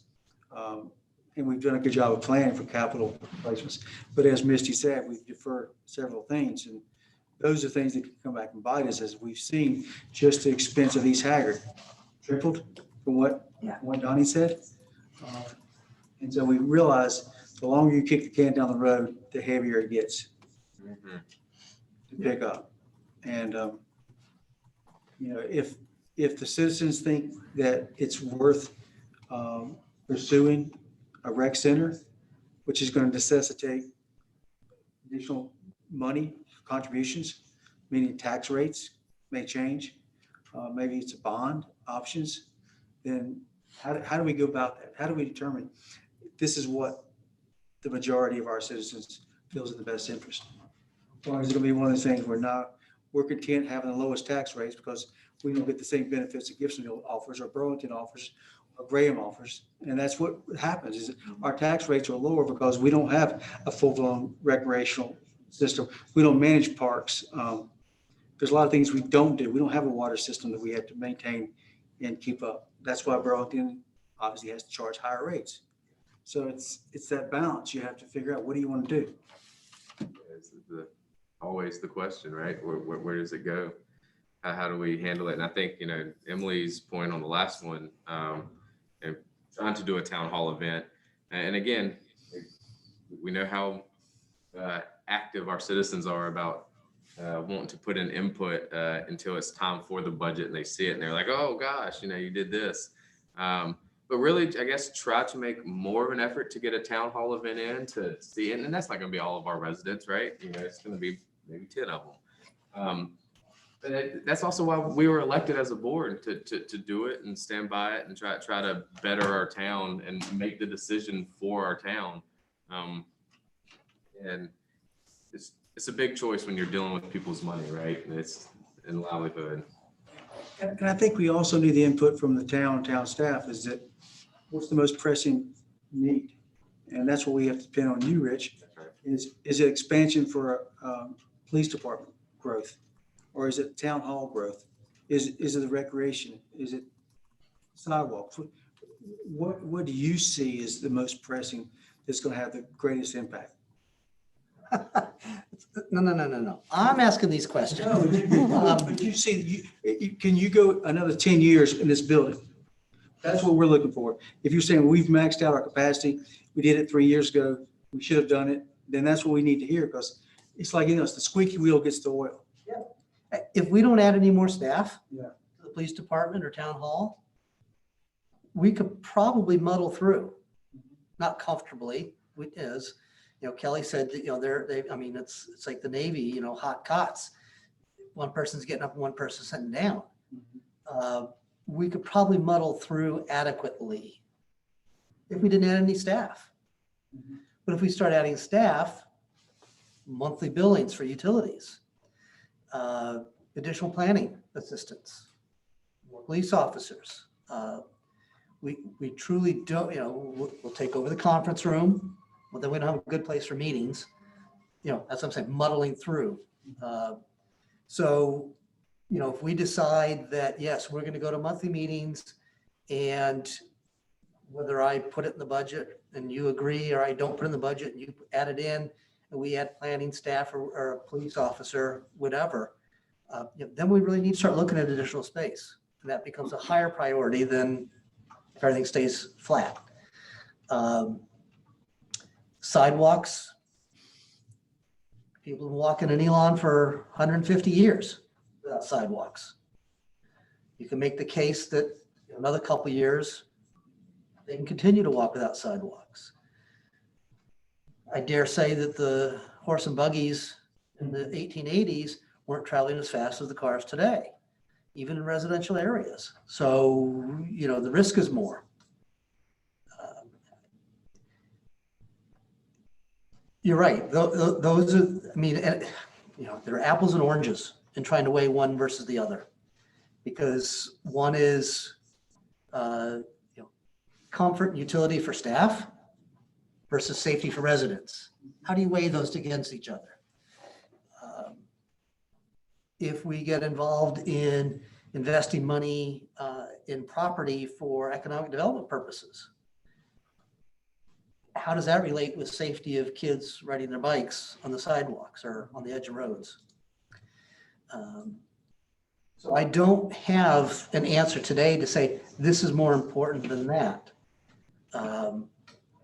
which is partly why I asked the question, understanding what your thoughts are, that residents, as Quinn said, I'm not opposed to a tax increase if we're giving something back to the residents. That there's some guidance there that tells me that maybe sidewalks or recreation perhaps is viewed a little bit more importantly than town hall. Now, it may be that the ultimate decision or request is, I get it. However, this has become critical. You know, we're up 4 officers now and 5 people in town hall. And, you know, we got people on both sides of each desk. That's a critical need. But it helps me to understand your thinking, which helps me then come up with those recommendations for you. So, yeah, I mean, I can't sit here today and say, oh, yeah, this is more important than that. Some of it is money. Gee, this is really, you know, this would be a great thing to give back. We just don't have the money for that. We do have the money for this. And this isn't not necessarily as good a give back, but it's what we can afford. Another parameter to weigh. What I will give you when we start talking budgets is that thought process and why I've got something in the budget and not something else. And again, at some point, it's up to you to say, you know, that we agree or we don't agree. Okay, fine, we'll go back and redraw it. But that helps me to understand your thinking. That's all. Oh, let me share my thoughts. I mean, I do understand the thought process of, okay, we're going to increase your property tax. You want to see something tangible for it, but I'm not sure that's necessarily always realistic. You know, people are always going to not want to pay higher taxes. I mean, that's just this way it's been from the beginning of time. However, there are certain things that we have a responsibility for the ongoing processing and success of the town. And a lot of those aren't, pardon the term, sexy things. And so, you know, I think we have to, my opinion is we've got to look at what the priorities are from a standpoint of infrastructure, from a standpoint of, you know, we're running out of room at town hall and the police department. Those are all, you know, serious things. And yes, I think these are, you know, I'd love to have a recreation facility indoors. I'd love that. But we do have to look at, and that doesn't mean we can't, you know, budget for that. But, you know, from a standpoint of, you know, raising taxes and having to show something for that, whereas I understand the psychology of that, does that really, is that a proper way to manage local government, or is that more of a psychological thing? I don't know. I probably both. I don't know. But for me, I want to look at it from a standpoint of, listen, what are our true needs right now? We clearly don't have the money to do everything we're talking about, and we all understand that. But what are the critical needs right now for us as a town? And I don't think we can lose sight of that just for the fact of saying, okay, we're going to go up 5 cents and we've got to show our town citizens is this. Well, I don't know that that's necessarily always the point of a tax increase. I mean, granted, we need to explain where we're going to go with that money, but it's not always going to be something that's just, you know, a real visible item. Now, we've mentioned the point too about university in Twin Lakes. 100% that needs to be part of the discussion. So when we, the citizens, come to us, they go, okay, you're raising my taxes 5 cents, but what, you know, what's the university doing? What's Twin Lakes doing? Very, very legitimate questions and things that we need to make sure that we're aware of. But my personal opinion is we can't get too bogged down in something that we have to necessarily show our citizens that this is going for X project, when we do have a lot of things that are necessary for the ongoing administration of the town, which is not necessarily the sexy stuff, but it's got stuff that's got to be done. So anyway, just my opinion. I don't disagree with anything that's been said, but I do think we do have to look at that personally long term. I think those are valid points for sure. Definitely agree. I definitely agree on that. You know, we got to look at it, and it's not always going to be sexy. But it kind of back to what Monty was saying of just constantly kicking the can and getting a project gets more expensive. Like we could not add anything quote unquote sexy, and every year we can find some type of capital improvement for a jet truck or infrastructure, because we always can do better, because I mean it ages, right? So we can always get it in that degree. But if I had to put down the top priority, I think it's got to be the Travis Creek pump station, because we've acquired it. Now we got to figure out how to pay for it. That's like something that is set in stone with that. So if you're looking for the top one, I think it would have to deal with that, and then the East Haggard line, because they're already gonna start building this year, right? The biology building there, or the science building.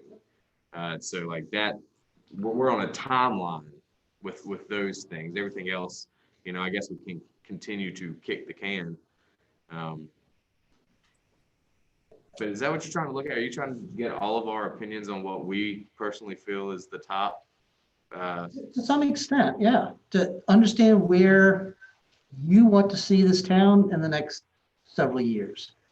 And going back to, I guess, the stuff for people, I mean, and I guess it comes off bad for them to see, but I want to make Elon, not that Elon's not, but a place to live. I have a young family here, and, you know, I know a lot of my neighbors they're starting to be younger families.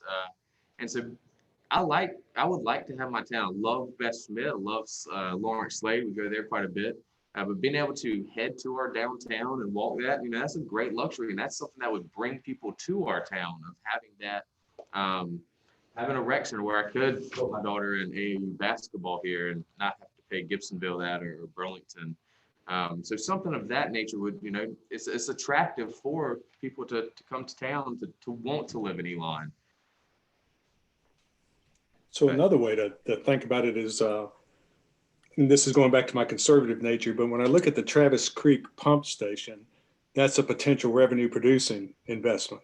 When I look at the Haggard improvements for the water line and the sewer line, that's almost a necessity, probably going to be a break even at best sort of situation, maybe long-term, maybe a little bit of revenue off of that. But those will kind of move their way up the list simply because what they bring back or what they can return.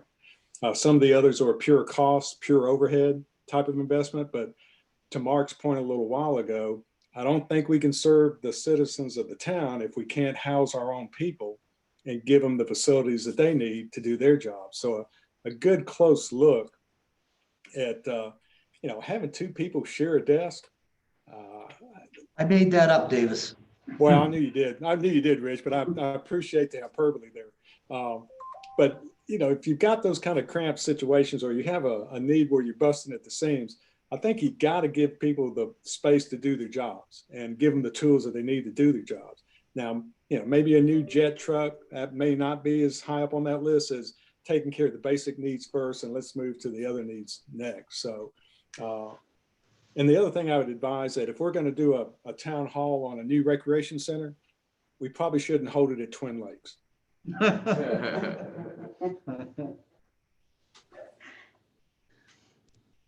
Any other guidance from the board at this point on capital projects and purchases?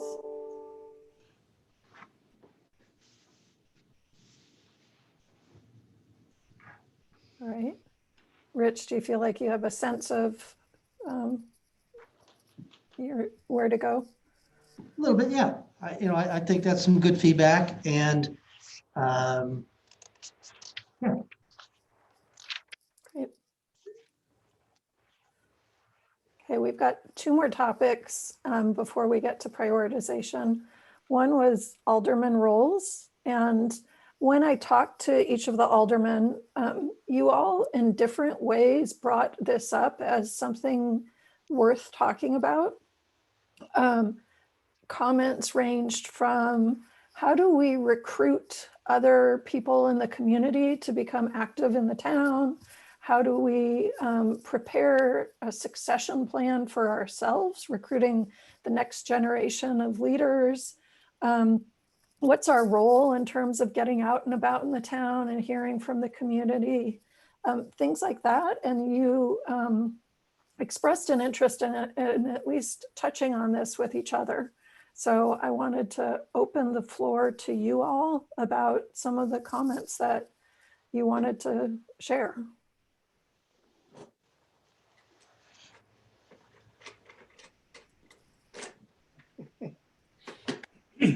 I actually asked what you meant by that. So if somebody could just clarify what that means, what the rules are. So this isn't rules, this is roles. And in my interviews with you all, almost all of you said something about, I just think either we need to spend more time developing relationships with the university, with the community, understanding each other, developing future volunteers. And most of you said that was one of your priorities for the coming year, but it might just be personal priorities and not something you need to discuss as a group.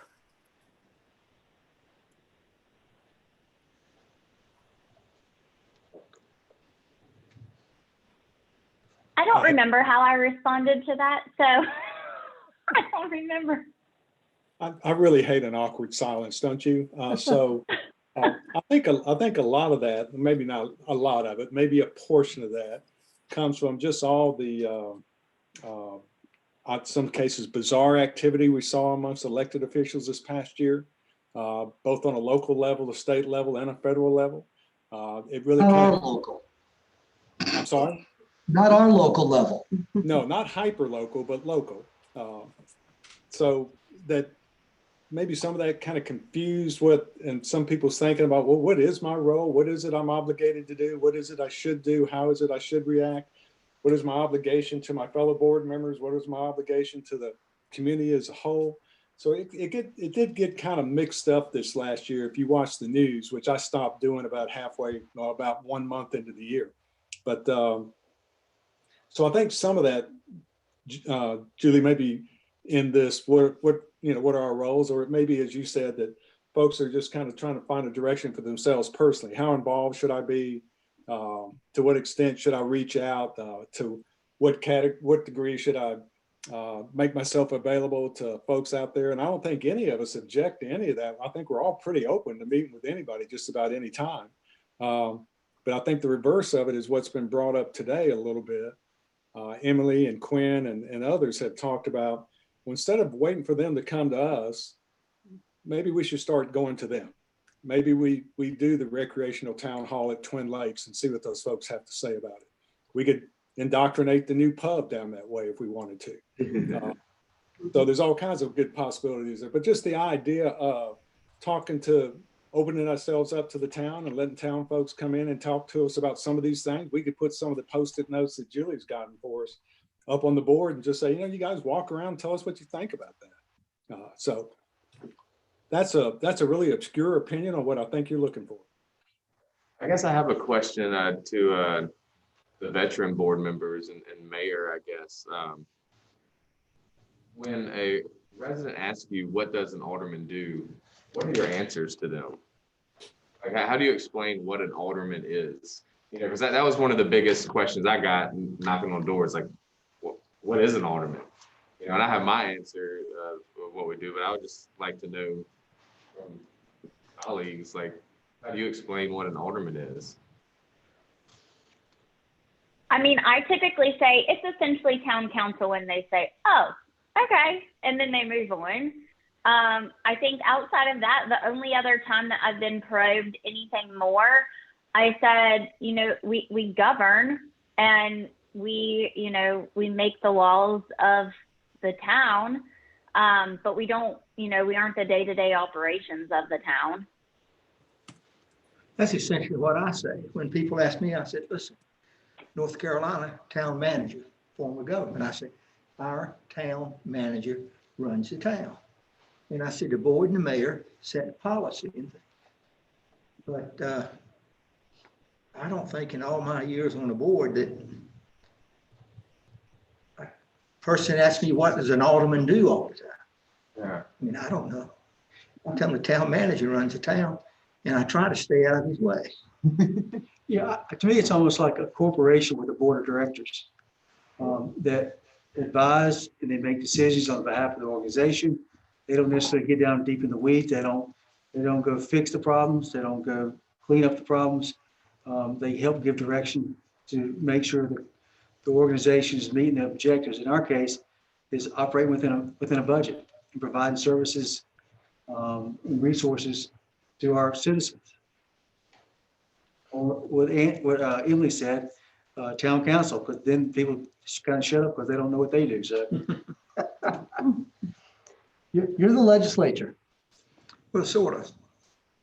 You're closer to the chief executive. But I always tell, when I first got involved with the town, I was asked to serve on the appearance commission. Had no idea what it was, but I did it.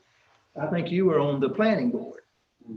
Davis Montgomery was on the Parks and Recreation Commission that planned for that. Emily, weren't you involved some way too? Parks and Recreation. Parks and Recreation. Quinn, you just snuck in the back door, didn't you? I was hanging out with the downtown merchants. So. Well, you're right. You're part of that, yeah.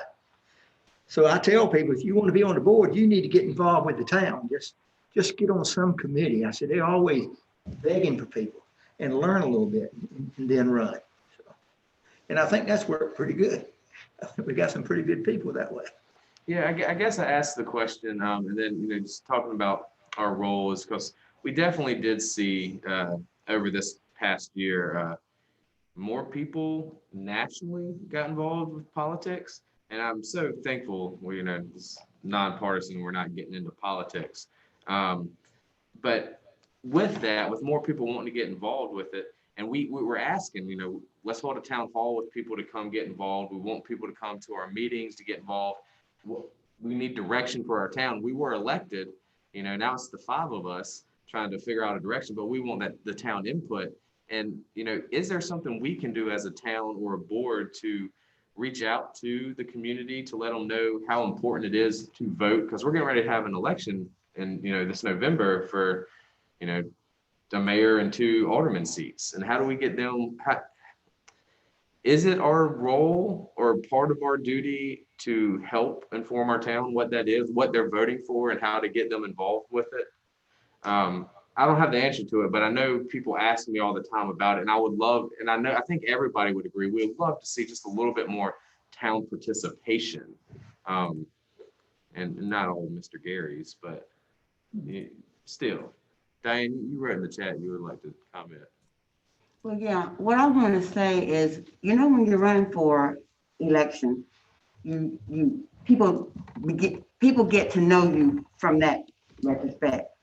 But after you're elected, do they still know who you are? Meaning, do just your neighbors know that you are all the person?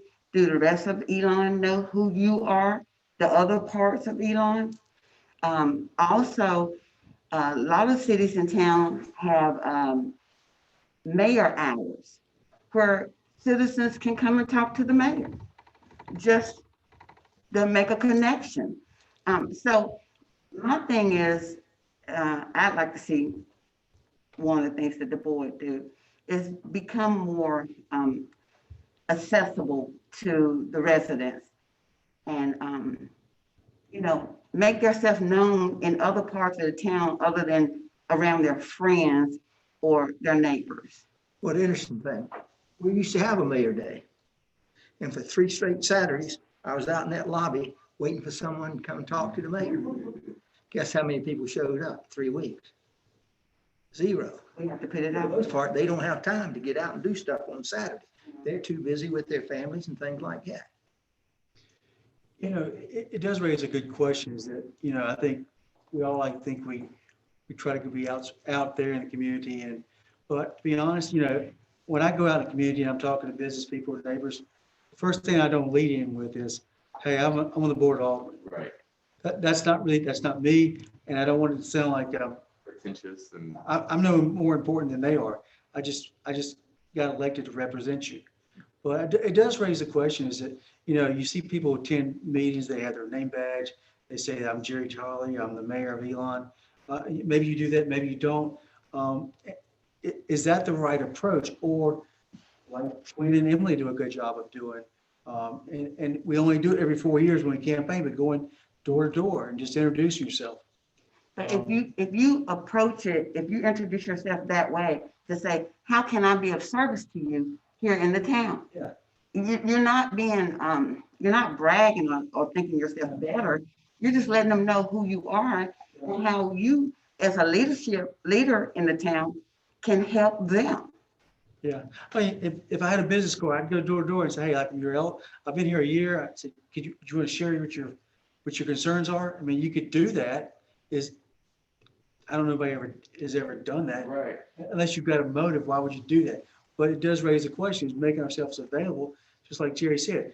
You look at organizations around here, they struggle to get people to join membership. You look at you look at the Civitan's, the Ruritans, the JCs are gone. People's willingness to want to volunteer their time is diminished greatly. There's too many distractions. But that doesn't mean it takes away from what we should be doing. And I think you're exactly right. How do we make our role so that we're more open and available? Well, I think one aspect, and it all just came really quickly from this past board meeting, them picking up trash, but organizing like a community trash pickup where, all the board gets together and breaks out. Who knows if any of the community members come, but with the world of social media, we can blast it out there so they can at least see their board, and it's a chance to meet them. But I'm with you. Like, I see you standing outside of the Root and Tangent waiting on pickup food, and you don't talk to anybody that's around, but you're not gonna be like, hey, I'm Monty, I'm on board of Aldermen, I'm waiting on my tacos. Yeah, I don't do that. Right. But if I went to a town-sponsored event, then I feel an obligation that I would identify. So if someone wanted to approach me, they know that, hey, I work on behalf of the town. Yeah. And I think we all try to attend as many events as we could pre-COVID, but it does raise the question is how do we make those opportunities so that we're available? Because people don't necessarily want you to come to the door, but if they bump into you at an open event and don't feel like they're cornered. I think the one thing You all that, know that Coffee and Conversation is starting up again, and she's got a seat for all of you Where's that? down at the Recreation Center.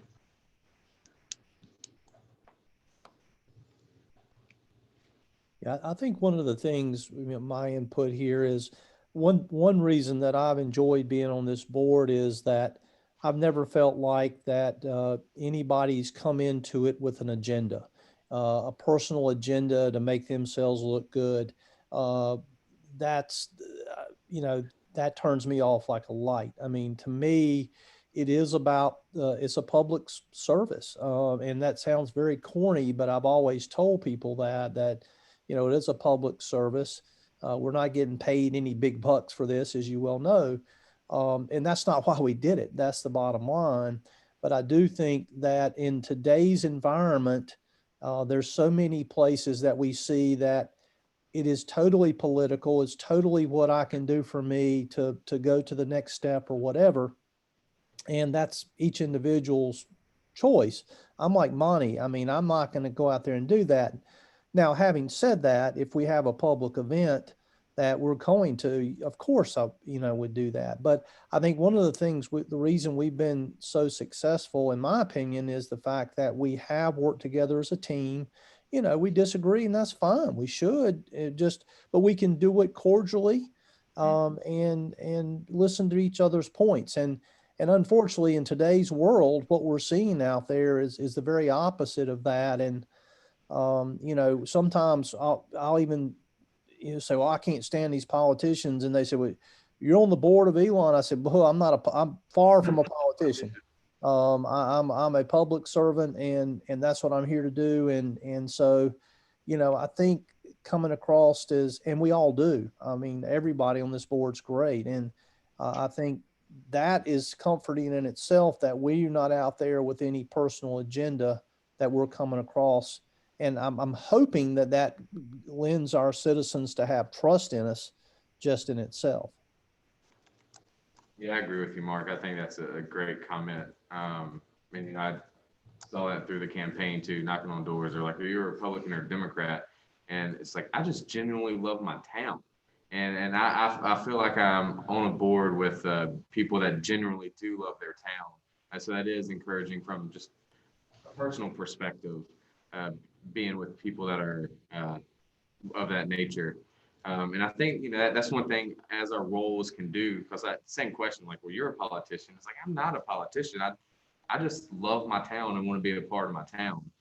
And maybe that is our role to help educate people that, this isn't necessarily politics, moreover, just making sure the inner workings are going, and we want to make sure everybody has a good quality of life. Well, I thank you for the conversation. I'm sorry that I didn't introduce it well enough, so it took you a minute to get into it, but I think that's what you wanted to talk about, is to share with each other ways that you are out in the community and that you're all here as a team and want to get input and encourage the next generation of civic engagement as well.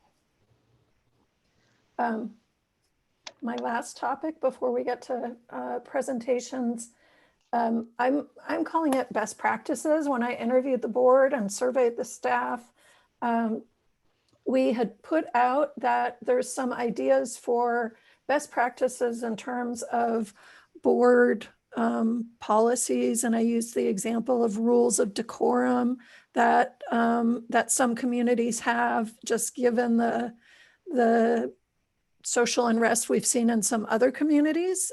There might be a benefit to documenting how citizen participation works at your board meetings, but there's some other things where other communities just have standard practices that the town staff wanted to look into for you to promote best practices. So that was one topic. And then the other, also related to the environment of the past year, is about equity in services. And when I talked to the board members, I think all of you were very forthright, and we try to be an open and inviting town.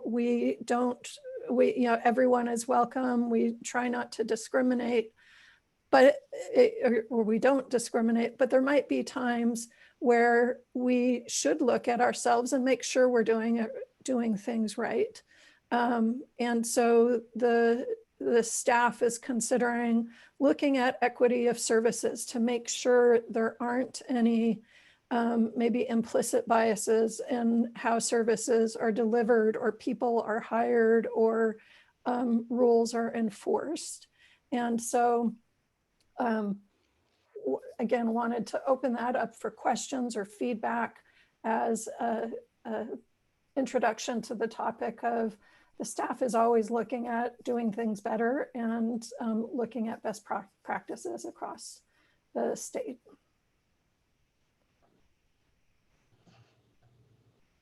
So any feedback, concerns, questions?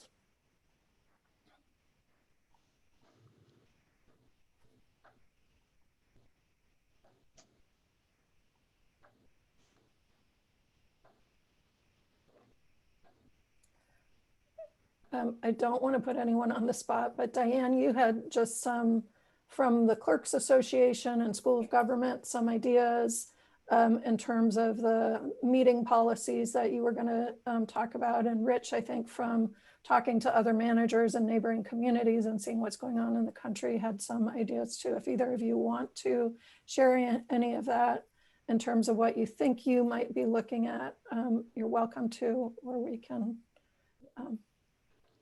I was getting ready to put in chat, but I'll share it out loud. There was a situation pre-COVID in another city or town that because of free speech, persons came in with signs, big signs, and you can't ask them to leave. But the signs was blocking the view of people behind them. So one thing that that town wrote in its policy is if you're going to hold a sign, you have to sit in the back of the room. You still can have your free speech, but you sit in the back of the room. And so it's not to block the view of other residents. That's just an example of things that we don't think about until it happens. Thank you. You raise a great point. Free speech is a wonderful thing, but it also has limitations. In your example there, if they came in with a sign that was 3 foot by 6 foot at the back, it may be the back of the room, but then you limit the number of people who could be on the back of the road. So then what have you done there? First come, first serve. On the back row that has signs. Sometimes we get lost. Common sense gets lost sometimes. But you're exactly right. I think we've been fortunate in that we have not had what I call disruptive, other than our one Zoom meeting that got photobombed. I think the decorum has always been civil. That doesn't mean it won't change. If some topic happens where it gets the attention of people who want to share their feelings, I don't know we have a code of decorum for people who attend our meeting, other than they sign in, they give us their name and so forth. But maybe Rich, you could speak to that from your experience. This is the only town meetings I've ever attended, so I can only speak to what I've experienced. Well, there are times, hasn't been here, but there are times when a resident will avail themselves of the public comment period to denigrate a member of staff. This person's a liar and a cheat, cheated on, whatever. Is that the kind of communication we want during public comment? Or is that a time to have a policy in place that you say, excuse me, we're not going to allow that kind of conduct at the meeting. If you have an issue with a member of our staff, you make an appointment to meet with the town manager. That's not something that we talk about in public. It's a personnel issue. Do we have that policy? How do we handle people who are talking from the audience and trying to argue with a board member, argue with another speaker?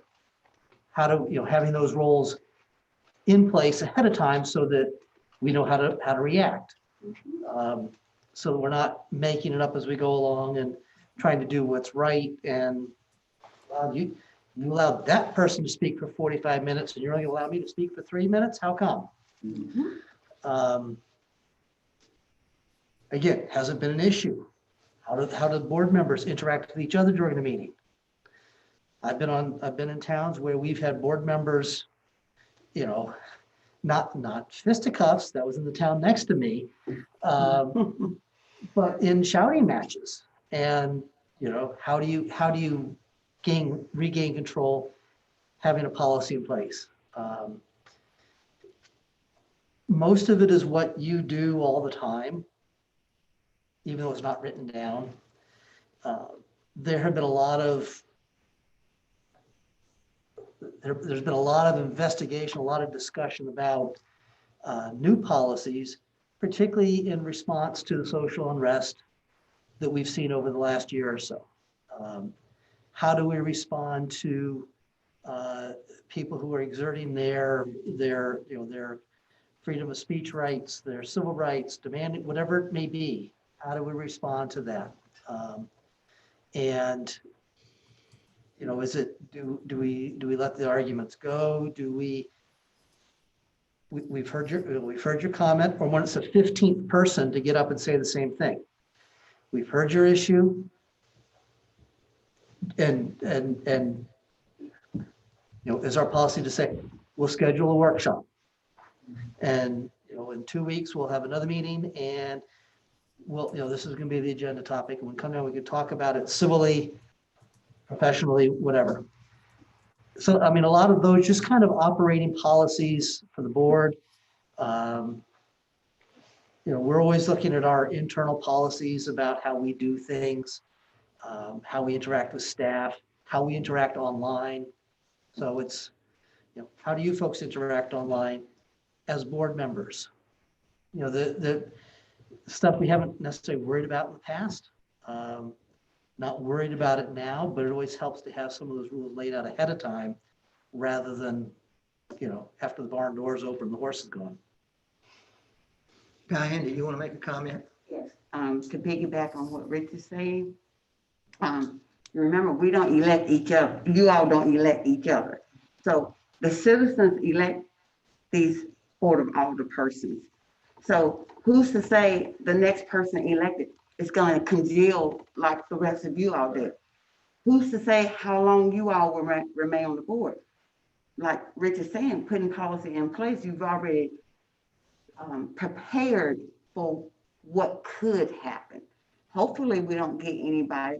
I've been in this enough that I've heard some horror stories about boards and council members and stuff right down the road where I was before. Horror stories where you got to call the police in for board members. I mean, I'm just saying, you put these policies in place before you need them. So it really, it's kind of the ongoing process of evaluating how we do business. And as the recommendations change, we can bring them up and we can talk about whether they make sense or not. And if they do, you folks can adopt them. And if they don't, you don't. And we just move on. It's that ongoing updating. Do we have any policies like that now?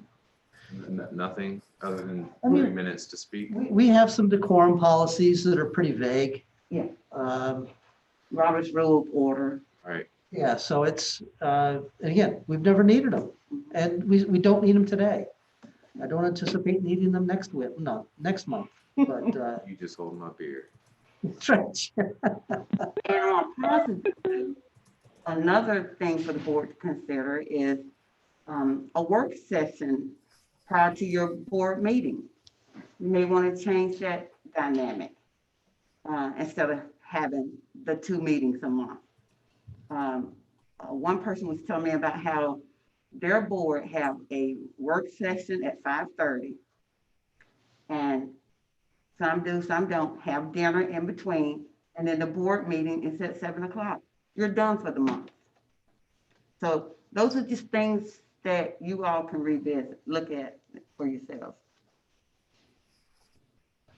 Yeah, I mean, I think that's something, I guess, Rich, if you take under your wing of trying to present us with some policies that you feel like could happen. Me personally, with policies of that nature, I will sit here and listen to the 30th person tell me the same thing that the first person did, because I feel like as an elected official, my duty is to listen to every single person. And that's fine. That's coming through in that nature. But I guess also with the best practices, I know over the summer, you know, there was a big push for everybody across the country for the like racial equity training of police officers. And I've already talked with Chief about that nature. She even mentioned it during the board meeting that they go through some of it. But I think it'd be really cool if like the board did it. It's something that we implemented as a town, just elected officials, just to go through it. I know Alamont's equity training will pretty much do it for free. And there's a workshop that's happening on the 19th. It's a 2-day workshop that they're offering now for free online. But I think that would just be something neat as our town that we could do. We could be one of the first towns in Alamance to implement that. That's just what I would like to. Can you send me that link? Yeah.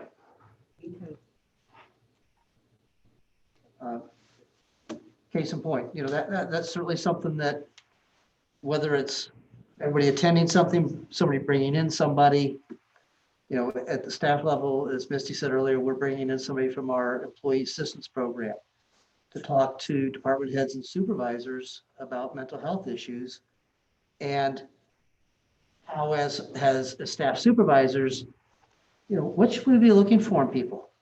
What signs should we be thinking about that, you know, maybe somebody's having difficulty dealing with starting year 2 of COVID, job frustrations or just that kind of thing. And what do? We know their programs are out there. How do we make those connections? So, something similar for the board in a different area. That, we could certainly do something like that. Okay. So we will. Yep. I was just going to say that, some sort of policy might be worthwhile. I mean, I'm going to tattle on myself. So for me, I know that the majority of our board does not use social media at all or in their board role, but I do have a page. And I had one person in particular who is not a constituent. Matter of fact, they live out of the country for the majority of the year, and I know this person.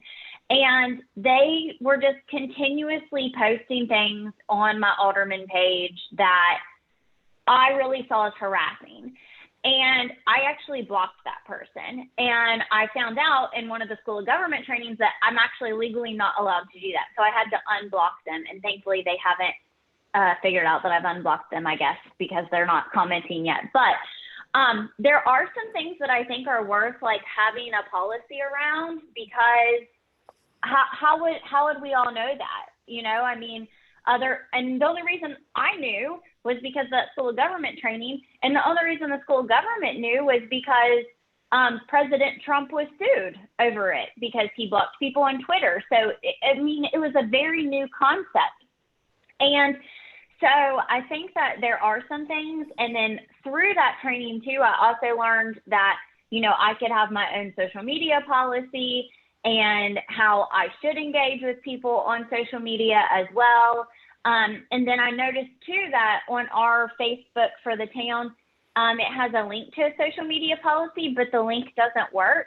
So the training that I participated in said that you should actually have that social media policy on the social media site and not a link, because otherwise they could say that they didn't see it or they, whatever. I see. Social media policy is under review. But that's just one example. And I've also been, I've watched a few other municipalities in our counties, different meetings. And one of the things that I really liked about some other ones, I don't remember who does it and who doesn't, but when they have a public comment section, they are given some guidance. So, just a reminder that, as part of our policy, and, kind of summarizes that for the people so that they're aware that, what those policies are. And then we should probably also have them available. So, if we're doing Zoom meetings, if we adopt a policy as we, as we're gathering, that policy should probably be displayed on screen and also available all the time during a Zoom meeting. And when we're in person, those should be displayed at the entry. So where people sign in, we should make sure that they understand what those policies are. And, and again, same for the board themselves. We don't want to infringe on anyone's rights, but there are rules that can be set in place to avoid some of the issues similar to what Diane shared, but as we probably have all read in the news of neighboring communities and how things can turn really quickly. That's great, thank you. Any other comments on best practices, whether it's meeting policies or equity of services? Like how Rich framed it as an ongoing process of evaluating how we do business and continual improvement.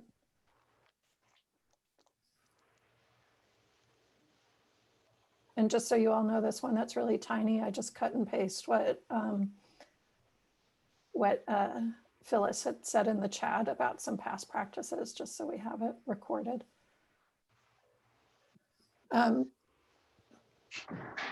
So we're at 3:25. We're scheduled to meet to end at 4. So I'm going to suggest we skip our break, even though I hate doing that. and move into prioritizations. And is that okay with everyone? Right.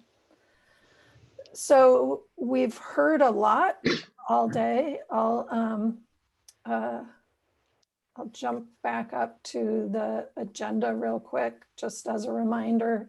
You've talked about what a successful retreat would look like, your accomplishments. You heard from all your departments, talked about university relations.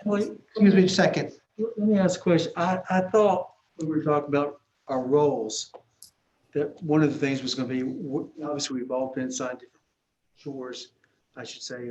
Mark and myself serve on the budget and some other committees. Did we discuss that here, or is that obviously, Mayor, you may decide to keep it as it is? I don't know that. Or if you have plans to change something as we begin this year, is that something that you've already decided how? Keep it as it is. Okay, that's what I was assumed. Yeah. Okay. I'm sorry. Policy. That's okay. Anything else before we jump to prioritization? So you've talked about a lot today. What I would open it up to the board members for prioritizing. What are some of the things that you think are most important? Because you probably can't do everything. And I think Emily might be the only one that's in here able to write Post-its. Feel free, Emily, if you want to write, and anyone else, if you thinking about everything that we've talked about today, what are some of the top priorities for what the town should be working on? I will write them up. Well, two priorities I see. One is getting through this pandemic. I mean, most of us just say when we're going to get the vaccine. That's top priority in all our lives.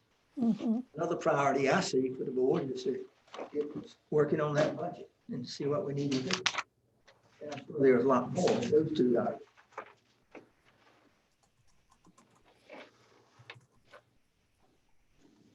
I agree. Rich, when would you think, obviously we could begin to next week if we want to, and you and Misty may have already started the budget process, but what is our goal is to have it approved by June? Approved in June, probably hearing in May. We have gotten the departmental budget requests in. I think so. Misty's probably put those together. I'll be finishing up the capital. Actually, Rich, they're actually not due until next week on the 17th. You're right. I was thinking this past Wednesday. Yeah. They're due next Wednesday. So as of next Wednesday, we'll have the budget requests in for operating as well as capital. At any point after that, I'll be in touch with, you and Davis about Mark and Davis. I'm looking at you anyway, with Mark and Davis to talk about sitting down with the budget committee and letting them know what the requests are. I'll then go through a process of interviews with everybody and figuring out what people are looking for and start working on the budget at that point in depth. Well, I think that's a short term, obviously. I think the other one I might add to it, I think Pam will probably agree, is that I think it's a short term, is the land management ordinance completion. Because we're close to doing that. I would consider that a short term.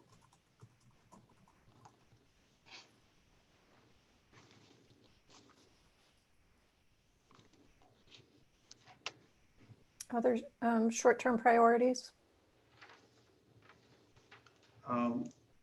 As far as the things that Misty mentioned about some of the software and so forth, would you consider that short term? Is that really part of the scope of what would we have to approve that, I guess? You will see it, it'll be in the budget. Yeah. We've kind of earmarked it over 2 years, budgeting for 2 years. Okay. We're not sure, obviously at this point, what the implementation what the cost will be or the implementation process will be. But we'll have the first year down payment in the upcoming budget. And, you know, you folks agree, we'll leave it in and we'll go through with the purchase of that software, and the purchase of that service. And then, you know, it's going to be a year and a half, I bet, at implementing and developing it and then implementing different modules. Won't all come online at once, I expect. So, you know, we're year and a half, 2-year process probably to get it entirely up and running and make that change. So let's define what you mean by long-term then. Priorities. You know, I guess let's call short-term next year, next fiscal year, long-term Okay. for the next 5 years. Okay.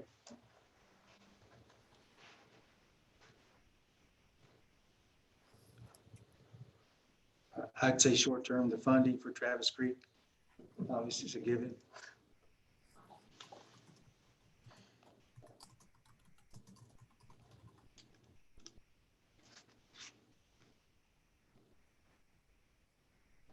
Yeah, I agree that has to be on up there. And then we talked about the water, sewer. Of course, you know, where do we stand, Rich, as far as conversations with the university on that front? On which, The water line, the additional water line, or to yep. I think everybody who needs to know at the university knows that it's an issue. Certainly their site designers do and the engineers do. Raised it specifically with Susan Kirkland, who's their interim VP of Finance. And her comment was, when I was talking about the cost and everything, her comment was along the lines of, you know, of course, you know, we'll have a role in that as well. So we've left it at that. We'll continue that conversation, you know, in our next several meetings, I'm sure, to figure out what kind of a role they're thinking of,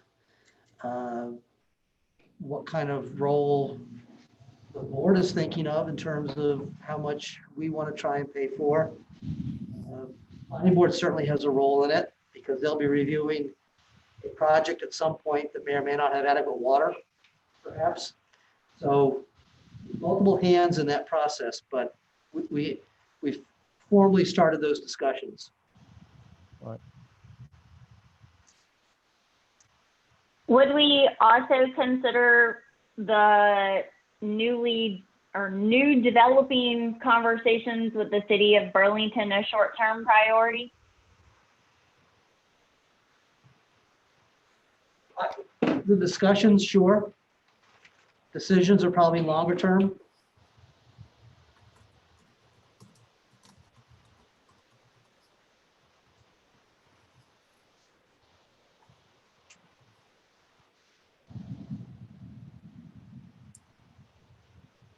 So assuming you can all read it, community engagement is up here as a priority.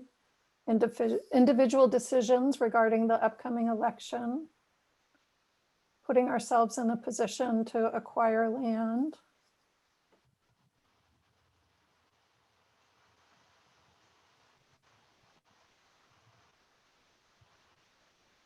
So we don't have to be done with short term. What are some of the longer term priorities?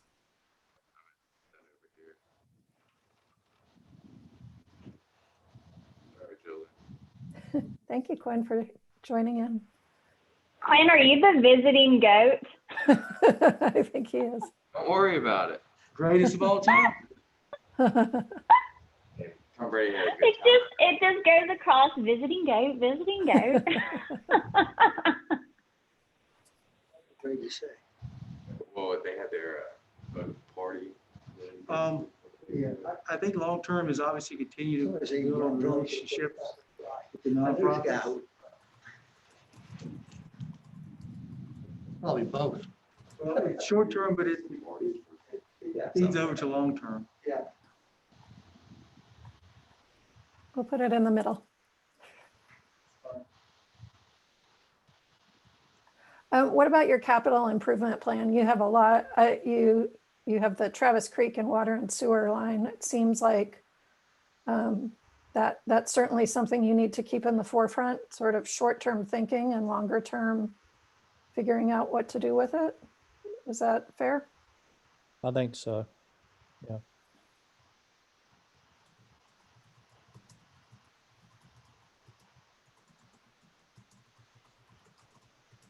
I think we have to long-term, need to evaluate, prioritize, what I consider non-essential capital improvements. And that might be something, to take off on Diane's comment about workshops, that might be something we want to set aside a time to, part of the budget process, but separate from the budget a little bit, to sit down and really look at this capital plan that we're putting together to right now it's judgment free. But there's a lot in it. So that might be worthwhile to schedule some time to workshop, and we all have it, we all look at it. And, okay, so that's what this means, and this is a short-term issue. This is way long-term, or somewhere in the middle.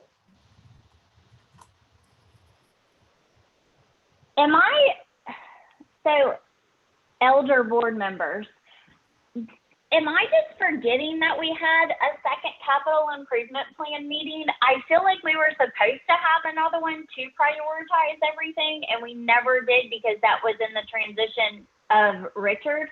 Or am I just not remembering that second meeting? Or maybe I was out of town or something, but I figure I would have joined via Zoom. There were some prioritizations given to the capital, possibly at last year's retreat. I don't remember us having a second meeting though, Emily. I do remember. But weren't we supposed to? Yeah, I do remember us talking about that. Yes, I do. But in my memory, but I don't recall us having that second meeting on that. So, because we did talk about that, maybe having another workshop to kind of go over. Yeah. Yeah, I remember that, but I don't think we had it. No. You remember, Davis? You had to call me out, didn't you, Mark? There I was, minding my own business, watching Visiting Goat floating around the whiteboard. I get called out for no reason whatsoever. I remember distinctly the first meeting because it was so impactful as we talked about, the various opportunities, the financing, and I'm hearkening back maybe to the wrong meeting. I'm hearkening back to the outside consultants from Virginia that came in, basically went through the financing, how much we could actually do in terms of what we had in income and basically what our leverage was financially. But as far as the capital plan, I'm sorry, I'm drawing a blank. That's correct, David, what you just said. Okay. Well, no, we had the meeting at the fire department with them, and then we had a separate meeting with Richard White at the fire department where we looked at every single line item on that capital improvement plan, and we were supposed to have a second one to discuss, like the staff was supposed to go back, if I'm remembering correctly, the staff was supposed to go back and look at their priorities, and then we were all supposed to come back together, and we were supposed to talk more about, and with Davenport, I think too. Pam wants to share her screen. Yes. While that's happening, I will say, Emily, the capital plan I put together is a little bit longer range than the one that was in place. I mean, I've pushed it to 10 years plus, just to give us a longer horizon as to what's coming up. Anyway. I recall this happening at a retreat, or perhaps the meeting where Chad Meadows joined us. And I remember it because I think Mark was unable to attend the meeting where these actual board rankings were done. And there was some discussion afterwards among staff about whether some of the rankings might have come out a little bit differently if he'd been there. But if you can see my screen now, that last column are the prioritizations that the board gave to the capital projects that we were discussing at that time. So I can jump in, and you did that when I was with you all, and so that was 2019. That's Two years ago. And yeah, the staff, you all presented these, and then I had you do some voting, and yeah, and Mark was not there. That's when my mom passed away. That's right. Yeah. That's right. But in any case, all that being said, we might be at a start over point, but there were some prioritizations, and I've hung on to these because I think that they should inform staff as we make requests on our capital projects. Mm-hmm. And with that, I'll stop sharing, but I'm happy to send this document to anybody who'd like to have it.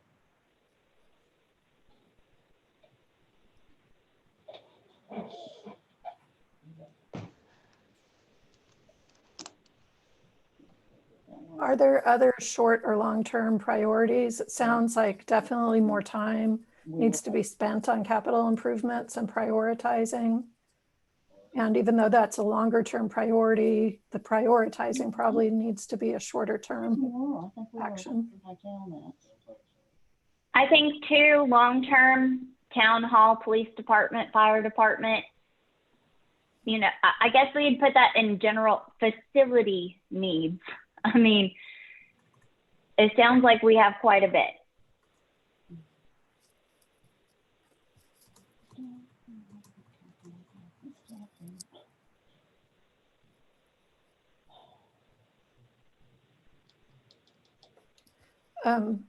Rich, Judy, is it? before Yeah, Mark calls me out again, I would like us to consider, if the rest of the board agrees, starting to put some protocols in place for meetings. I think the point that that's just impending disaster out there, given the wrong set of circumstances, that it'd just be nice to start moving, at least moving in that direction of getting some from neighboring towns and talking about, you know, what some of those protocols ought to be. And Mark, I should say, I was stabbed in the arm by one of the nicest ladies the other day.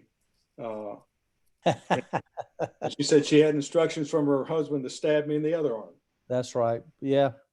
She's already stabbed me. She wasn't quite so nice with me though. Well, she was going for my forehead for another third stab, and I had to duck out of the way. My wife gave Davis COVID vaccine. So I think that's where. Yeah, exactly. That's great. Hard to recognize people with masks on. Yes, very much. And our traveling goat added, figure out how to make West College Avenue a green space.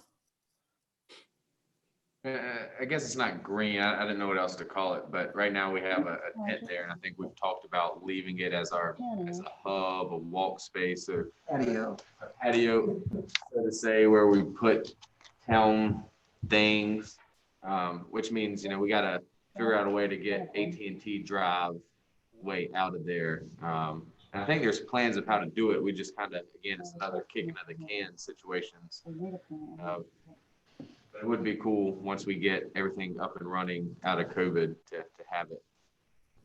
Yeah, maybe a public space, Quinn. I think that's the way Kathleen referred to it in her. Yeah, Kathleen, are you still locked on it? Because I can't click it and edit it.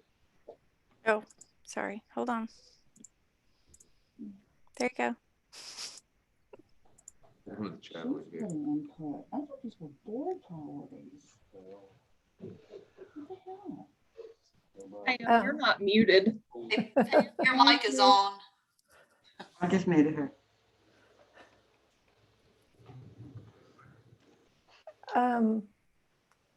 Rich, if you step back and think about all the presentations throughout the day and some of the priorities that staff put forward that you think are board priorities that they haven't mentioned, are there things we're missing?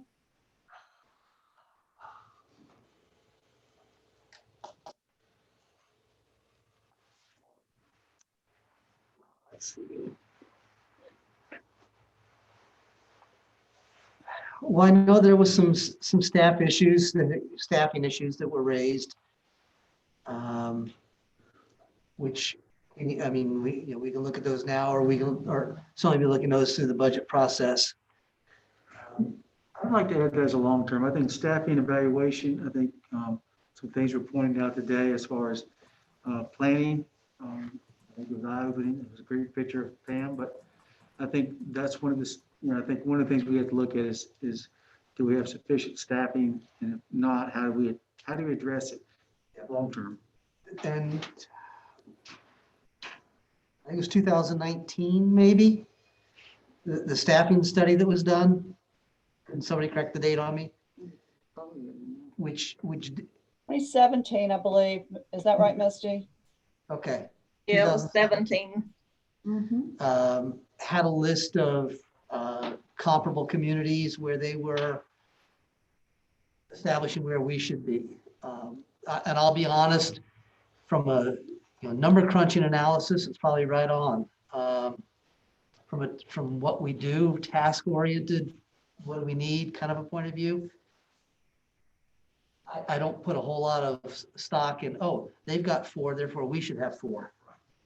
So we can certainly, we can spend some time looking at some of our staffing issues, how much time it requires to do the job, how much time we have available, that kind of thing.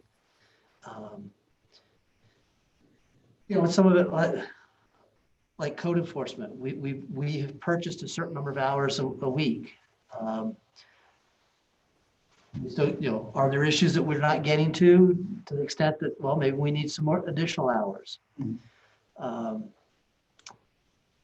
we add to that? Does that become additional planning hours as well? It's kind of splitting the baby in the bathwater kind of a thing. We've got a protocol of how staff is shared in certain departments. Does that working? Do we need to tweak that? That's some of that we'll be talking about in budget, I suspect. But I'll be frank, from the proposal from Alva on, here's what I'm looking for staffing over the next 3 years. My question that I haven't asked him yet is why? Is it just so we have more people? Is it because somebody else has more? I don't know. I haven't had those conversations yet. So some of that is going to be in departmental budgets, and there'll be a discussion as to the why and the how and the what fors. That we'll have that short-term discussion, and we can certainly look at trying to figure out a long-term approach to what we think departments need to be moving forward. The difficulty is there's no standards particularly. And so it really, in my mind, it really comes down to tasks and roles. What is it we're being asked to do? What is it we need to do? And when you add those things together, do we have enough to do it with?